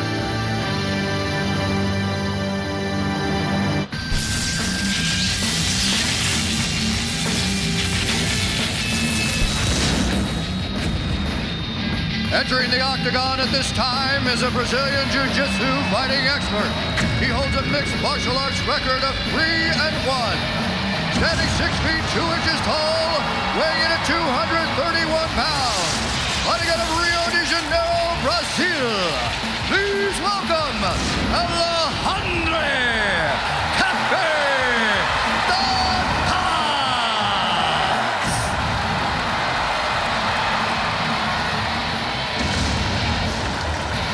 Last fight, he fought Yuki Kondo, and took the fight on 2 weeks' notice, and I put up a good fight. He's at 190 pounds. Now he's bulked up. Looks like he's about 230 pounds, 235 pounds now, so has improved on his muscle mass. And also his striking skills.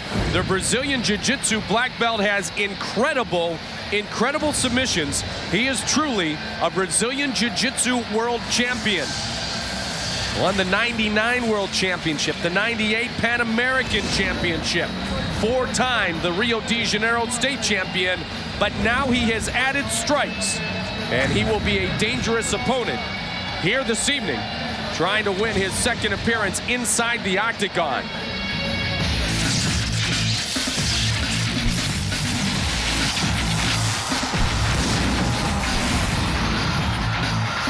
Now entering the octagon is a wrestling expert with a mixed martial arts record of 11-1.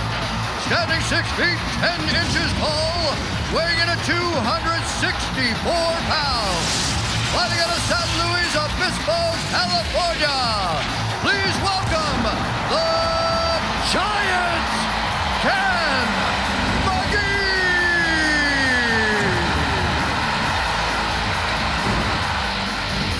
Oh, big Gan McGee. Last time fought Pedro Hizzo, stopped him on some big punches, broke his nose. Gan is probably one of the very few people that had to lose weight for the heavyweight title. 265 is our limit, and he had to cut weight, Ken. Gan McGee, his game is simple. He plans to do a little rocking and a little rolling. When I'm fighting, my game plans are pretty much the same.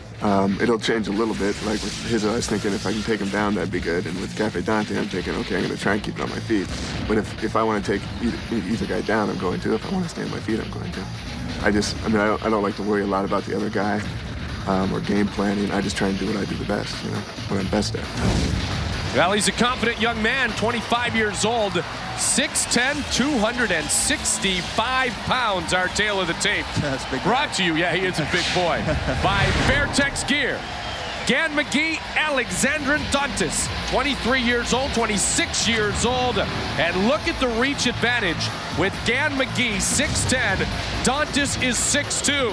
See if he can size him up and be ready for the big strikes. It's a huge advantage. Our referee is Big John McCarthy.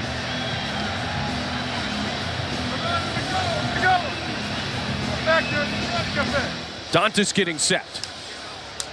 And here we go. We're underway. Heavyweight matchup. Gan McGee. Alrighty then. Yes, Gan McGee trying to work. Look at that. You know, he's just trying to tee up. Yeah, that's great. Look at Dantas right for the shoot. He's, you know, that's the fight you need to do right there when you got a guy that's got kind of reach, you know, and got that kind of power. You want to try and take that away. Now, Gan McGee's also a very good wrestler, Ken, so he's going to try to use his wrestling in reverse. He's not an easy man to take down. No, he does have wrestling background, but he's got to get a little bit lower on the leg there and scoop him where he doesn't have the hip advantage. If he drops down on the legs and gets behind the knees and kind of swoops him, he can sweep him off his feet. Right now, he's up where Gan can control his body a little bit. That's how he's got the underhooks. He needs to drop down and try and sweep underneath the knees there and get him off balance. Well, you know he's a big, strong man. He's got the size advantage. You know Dantas wants to bring it down and exhibit his jiu-jitsu skills. They're going to break these guys up if something doesn't happen here. John McCarthy's right on top of the action. And that's Gan's favor to stay there, you know, and let it be broken so he can get back to striking. Dantas has got to get that arm from underneath his arm there so he can drop lower and scoop his legs out from underneath him. Gan does not look concerned at all about being taken down right now. Well, because he's too high. He's too high. He's got an underhook under his arm there. He's picking him up. He can't really get any leverage on him to scoop him high. So that's why he's just kind of comfortable laying against the fence there and holding him up. There they go. Big advantage now. Yep. Now let's see. They touch it. Here we go. Big Gan McGee. He wants to close in. See, I don't agree with that, man. I said you're out there to fight, man. Forget the touch and do that at the beginning of the fight. Now the fight's on. Let's go. All right. Stay in, wasting time, man. Let him reach out there and throw a punch. You're going to throw it out. Throw it hard. Here we go. McGee's got the center of the ring. Going for that big left. Dantas, is he just waiting for another chance to shoot? Absolutely, he's going to let him try and throw, but Gann's pretty smart. He's just throwing punches, 1 or 2 here and there, and unless it lands one, then he'll follow up.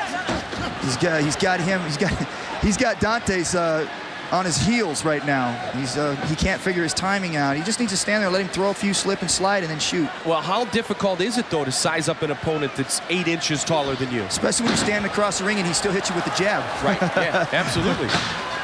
That's right there. That's good work. See, again, tough to take down, and that's what Dantas wants to do. He's using a lot of energy, too, trying to get the takedown. That's one thing about when you're trying to take a bigger opponent down, or a guy that has a good defense, trying to take him down, you're using a lot of energy. Make that shot, that first one, man, make it count, so you don't have to use it again. Now, the one thing we've noticed, he's gone for 2 takedowns, but neither time has McGee countered with a knee.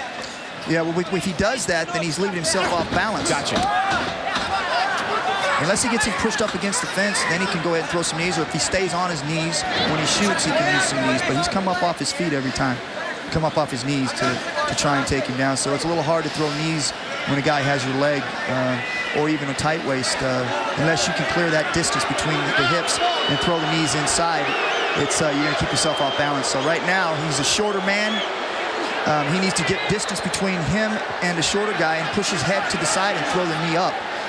This is a world-class Brazilian Jiu-Jitsu champion, a world champion, and yet he cannot take down his opponent. It's not often we see this. Well, yeah, he's got good wrestling in the background, so it's a little bit there. He's going for a leg lock. That's nice. All right, so maybe he doesn't have to take him down. Maybe he just drops right for a leg. That's a nice move there. He gets that one leg free right there, and he sweeps it around. He's right there. He slides that out. He can get them both together. He's got a great chance for a heel hook. What's Gann want to do here? Gann wants to split his legs, get him to step into a mount. He needs to split those legs apart. See, right there, if you look down on the bottom where he has his leg trapped, he can slip for a heel hook. But he needs to get them right there. Bend the knee over. Keep his hips turning over. He can get a heel hook. John McCarthy telling Gann McGee to work through it one way or another. Yeah, see, he gets him going. He's in good position. He just needs to finish it by chopping that leg. 40 seconds remains in round number 1, and there's a right that connects. There's the advantage of that big reach. Yeah, you know, it's hard to get out of the way when a guy's got that kind of reach and you're on the ground on your back. And he's trying to block with one hand because he doesn't want to let go of the leg with the other, right? Yes, right where the seal is, the UFC sign is, you can see where the leg is. If he can turn that over, the heel will come up and he can heel hook him. 15 seconds remains in round 1. Bad spot. Now he got through it. Trying to finish it. It's all over. It's all over. That's the reach right there, man. Gann McGee finishes Alexander Dantas. He held off. He remained patient as Dantas tried to submit. And McGee crowns him and crowns him once, twice, 3, and 4 times, and it was over. Yeah, you know, he had a chance to really go for the submission there, and I don't know whether it was exhaustion or what, but he didn't really get his hips over. He stayed right in front of him, and he took some punches and knocked him out. Dantas never appeared to be comfortable, and then that was it. Yeah, that's boy, that reach comes to a big play there when you got that kind of reach. You could just step down and just throw punches. No, it's like Petey Williams against Semi Schilt. Yeah, exactly. You know? It's some crazy height, man. You got that right. One you remember all too well. Absolutely. It don't feel good sitting there watching it. I believe it. I believe it. All right, let's get the official word from the veteran voice of the Octagon, Mr. Bruce Buffer.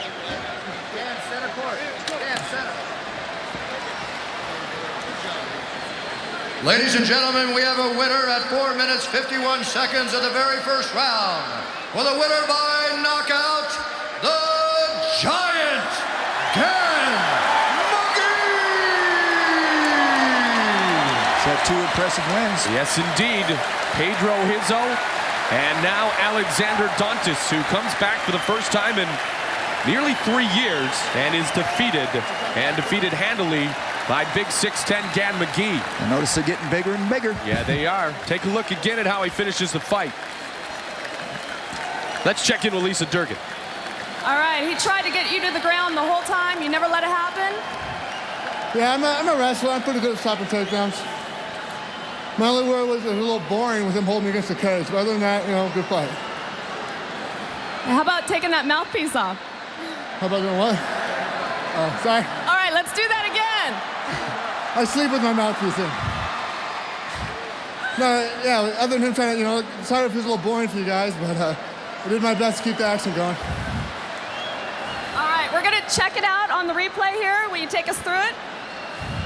Yeah, he's trying to ankle lock me, and I mean, one of the guys I trained with was Scott Adams coming up. That guy was just a leg locking machine, so really I was just like, whatever. So I just was buying my time, clearing his legs so I could start throwing bombs. And I did, and I finished him. All right, good job. We got a winner here. Back to you guys. Where are you going? Dan McGee, the Giant, talking about Scott Adams, of course, working with the pit fight team. Chuck Liddell, John Hackelman, he comes away with the win.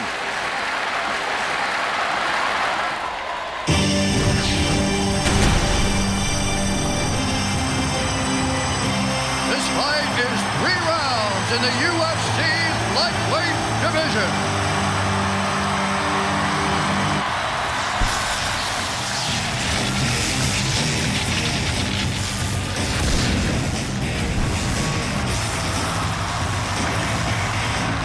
Entering the octagon at this time is a Vale Judo fighting expert. He holds a mixed martial arts record of 16-3. Standing 5 feet 9 inches tall, weighing in at 155 pounds. Fighting out of Orlando, Florida. Please welcome Dean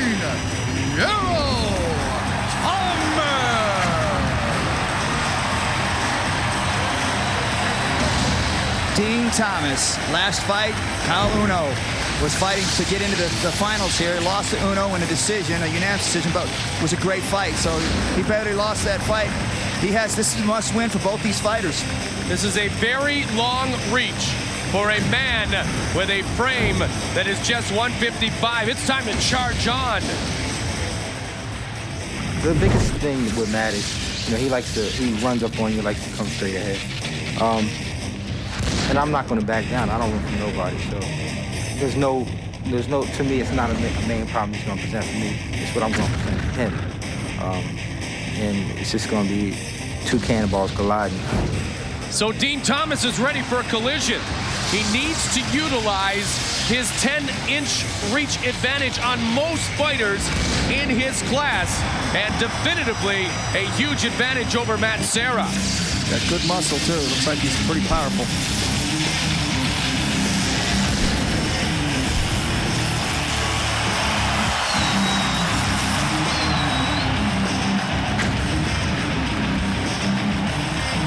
Now entering the octagon is a Brazilian Jiu-Jitsu fighting expert. He holds a mixed martial arts record of 11-2.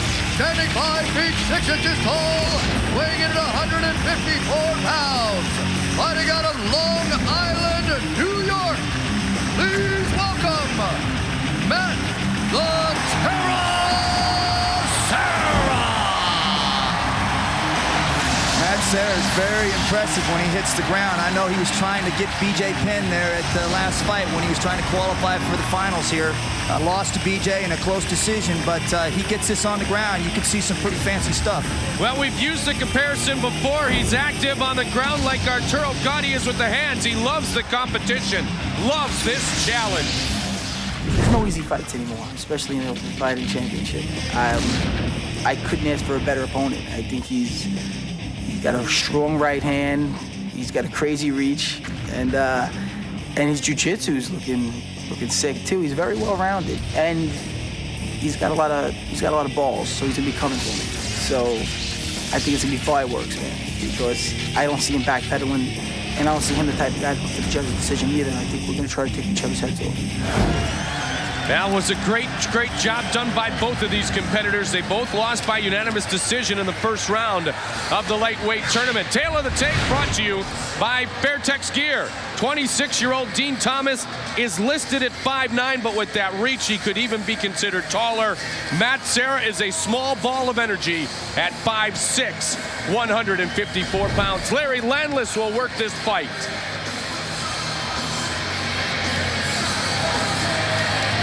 Are you ready?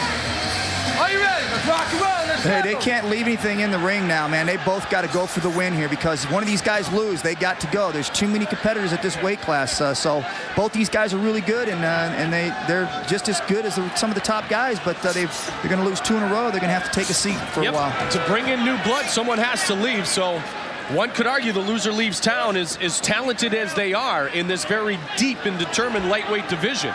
And that's the way all of them are getting, too. Yeah, you know, it's like nice, it's getting deep. It's getting deep. You know, you got to win. Serra looks for the takedown. He's very slick. I've seen him work. He's got some slick takedowns and some slick submission holds. Very explosive. The more I've listened to Matt Serra, the more that I've watched Matt Serra, the more I like what Matt Serra's all about. Yeah, you know, he's creative with the way he approaches his game. He doesn't do the same thing all the time, and most of his takedowns and his submission holds are from an awkward position. Well, he's the first American black belt in jiu-jitsu under Renzo Gracie, and many have said he's revolutionized jiu-jitsu. It's not so much Brazilian jiu-jitsu, it's almost Serra jiu-jitsu now. Yeah, he's very, very creative. There's a great elbow right there. Say, turn the hip over really nice there. Came across with it. And if he stays tight, it takes away Dean's reach advantage, doesn't it? Yeah, they're doing a little foot stomping there. Good old-fashioned fighting. Giddy up. Yep. Good knee. Action, let's go. All right, they're going to try to push the action. Yeah. Both have impressive records. They both lost twice in the octagon, though, and that alludes to the point you brought up earlier, Ken. It's a must-win situation. Yeah, this is Game 7 for these two guys.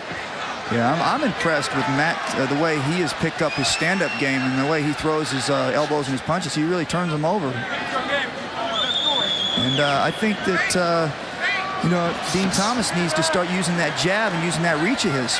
He seems to be sitting out there and waiting for him to close in, and he can be sticking that jab out there, man. He's got to reach. Well, Serra's a determined man because he handled the loss at first with class. In fact, he handled the loss to BJ Penn with class, but then he felt like BJ was a bit insulting to him.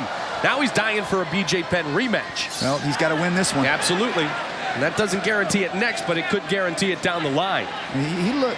Serra looks like the more powerful person in there. He seems to be moving him around, throwing knees, getting elbows, sliding elbows in there. He seems to be the busier one, and it should be interesting to see how this one goes down. He's working real hard for that takedown, and he keeps working like that, he's going to get it. And then when he hits the ground, that's when you're going to see him really in action. If you look in the thesaurus, you will never see Serra and passive as synonyms of each other. There's no question about it. Yeah, he brings it. Yep, he does. Like, and he's got it right here in his game because he's keeping Dean Thomas close. Yeah, you know, and Dean Thomas is definitely a good striker, got the reach, and at any time could end the fight. So, you know, like I said, both these guys are very impressive and explosive at any time. There's a nice little leg sweep there. Hands up! What's that? Don't let us set you up with the right. Different transitions for Serra.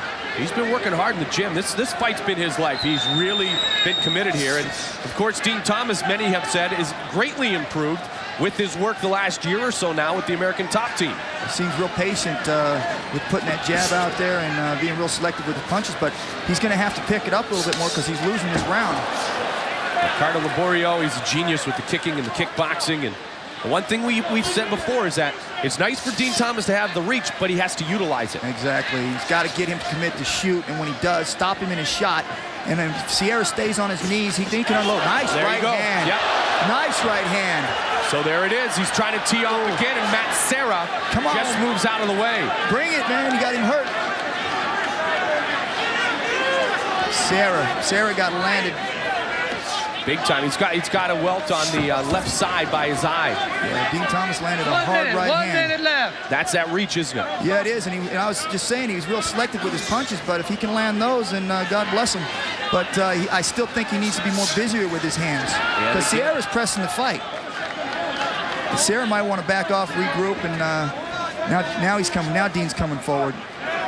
Well, if he puts another spurt on, he's got a good chance of winning round 1. Yeah. Because he was in control for the early part of the round.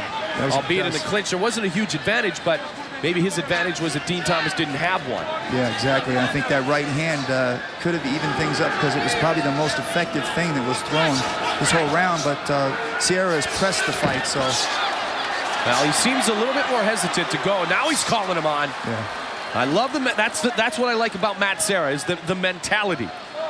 And the fact that I know win or lose tonight, he's going to get some pizza and get some pasta because he says that's the worst part about being a fighter is that he doesn't get to eat mama's cooking anymore. He's got to be in shape, and so it'll be a big bowl of pasta and some pizza, regardless of the outcome tonight. That was a good round right there. That was good action, and that's what we expected. That tells us how close this lightweight division really is. Yeah, because it looked like, Matt Serra was taking control and putting him where he wanted him to be with the tie-up in the knees and the elbows, and then Dean Thomas landed that big right hand and started pressing him. You go back to me.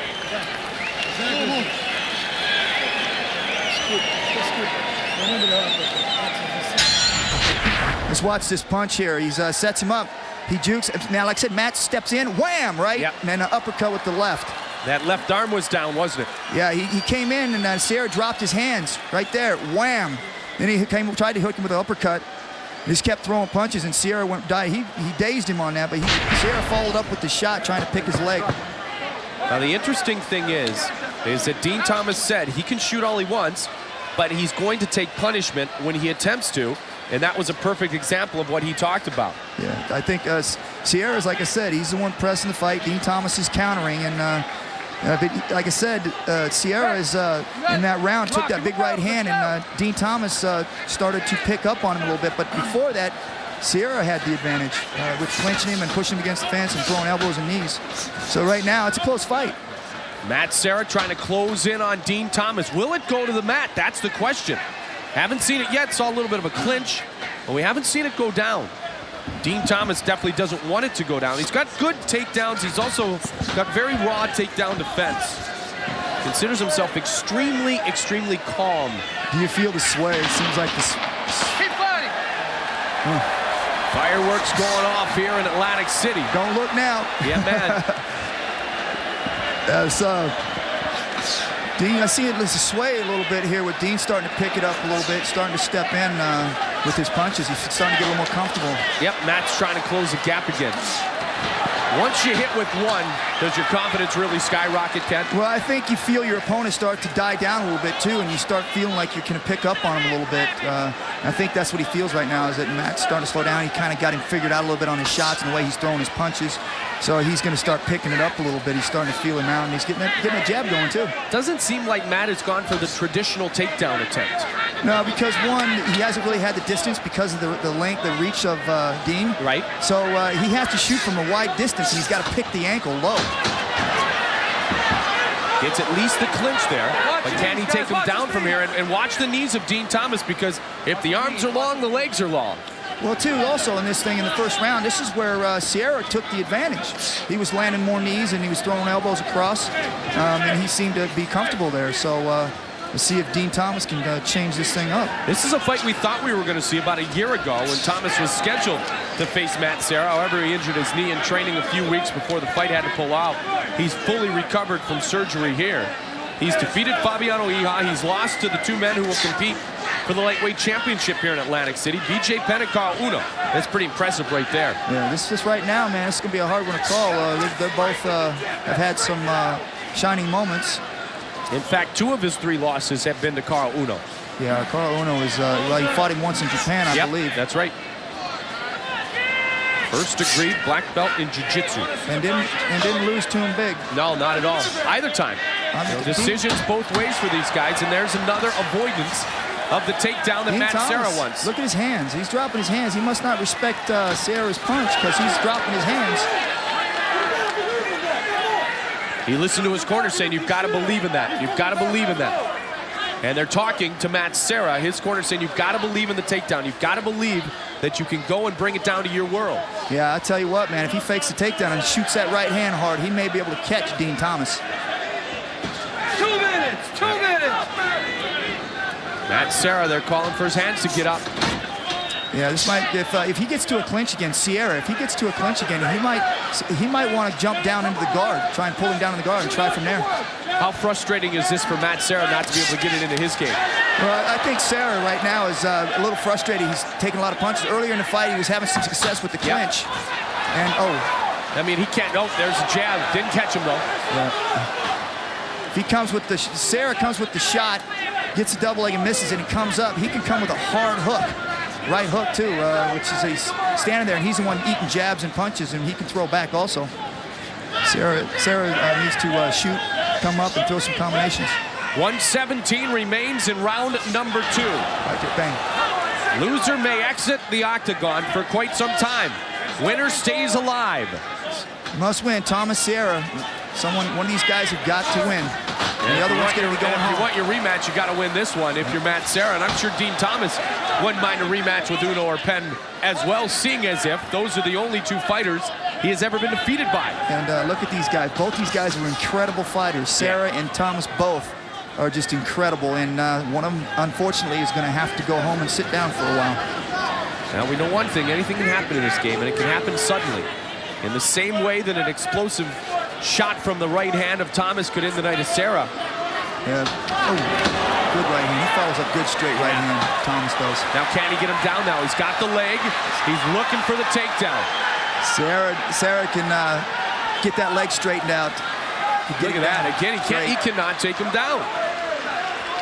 It's got to be, for Serra, it's got to be somewhat frustrating to have gone this long and not been able to get him to the ground. Especially when you know that Thomas has been the better of the 2 on the feet. And, you know, Thomas is going to start bringing it a little bit more, knowing that he can stop the takedown and that he's getting slower on the shot. Good second round.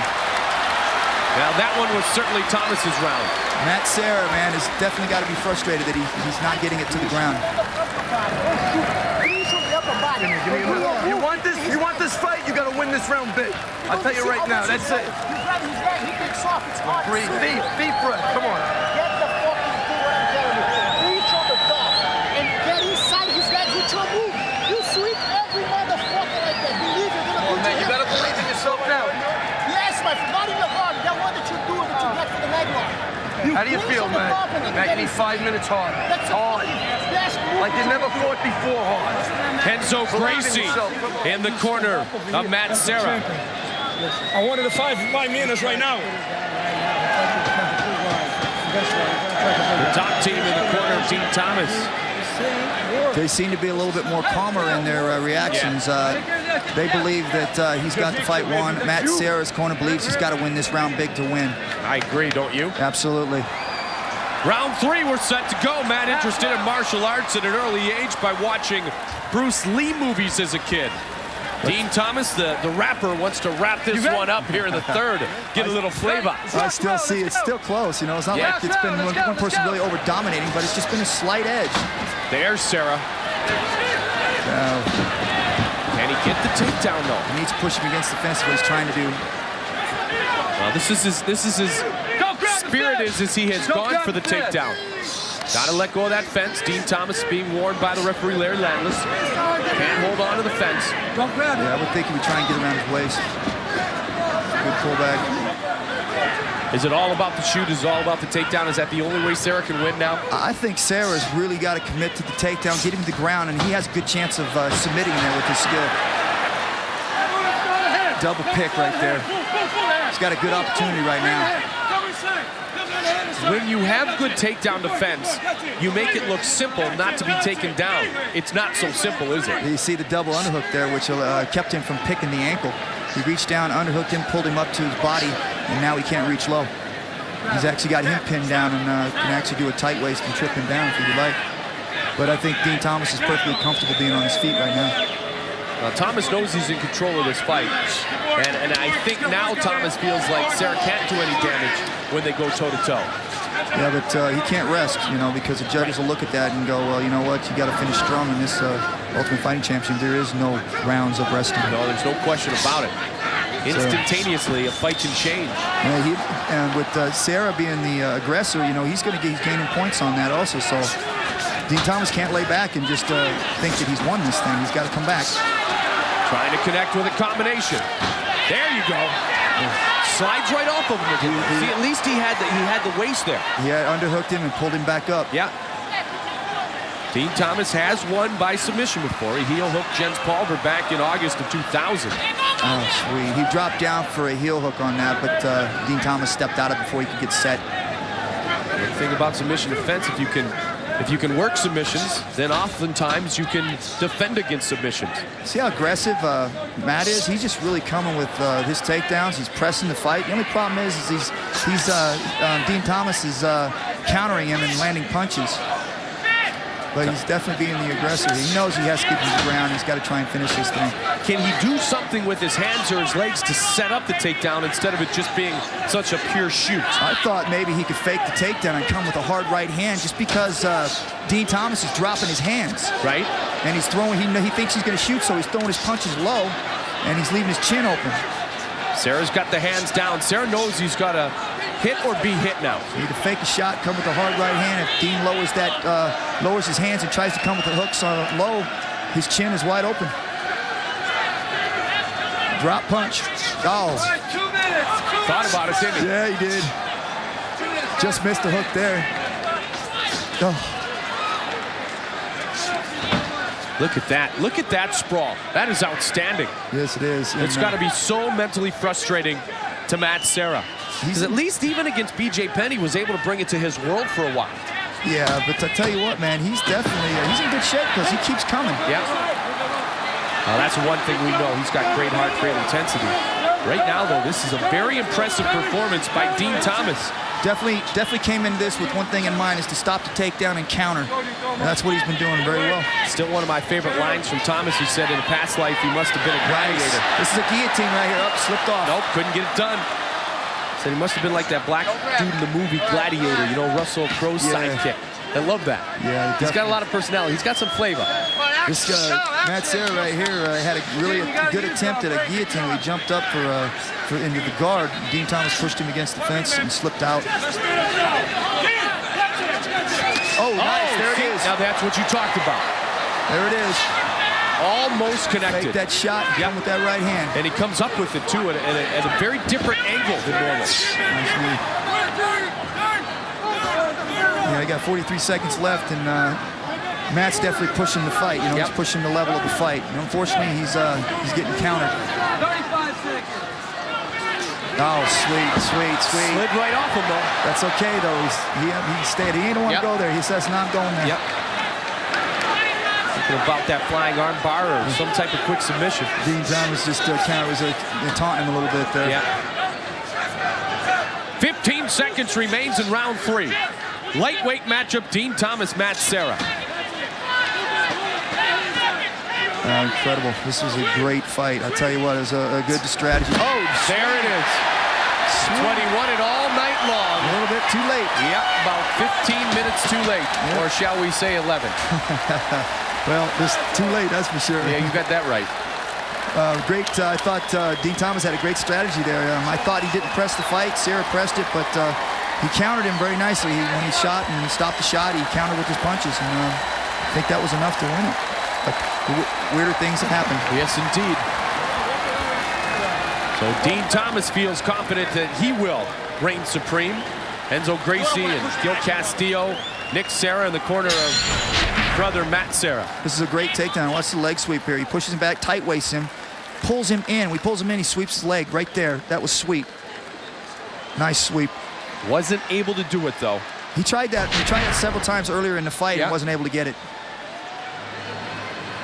So the judges will render a decision on this Dean Thomas-Matt Serra fight, one that we have compared to a Game 7 in the need for a victory for both of these guys who both have suffered 2 defeats inside the octagon. One of them was that crazy one that Serra lost to Shoney Carter, a fight in which he controlled the spinning back fist. Yeah. Remember that? That was outstanding.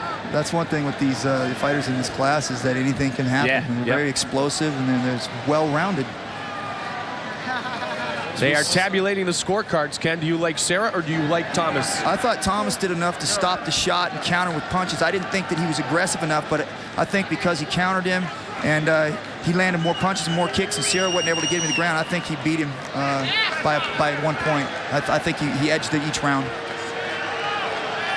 East Coast bias for Matt Serra from Long Island as we are here in Atlantic City, New Jersey. If Matt could have taken him down a few times, then I thought that he would have won the fight because he was definitely aggressive and pressing the fight. But Dean was able to stop him, and he countered him quite often.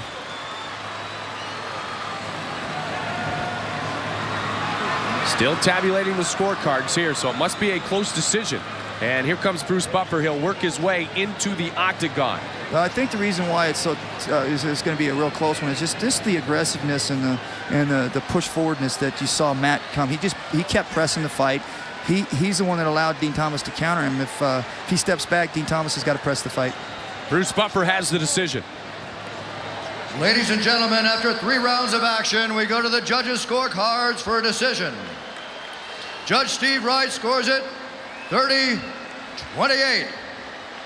Judge Douglas Crosby scores it 29-28. And Judge Nelson Hamilton scores it 29-28 for the winner by split decision, Matt the Terror!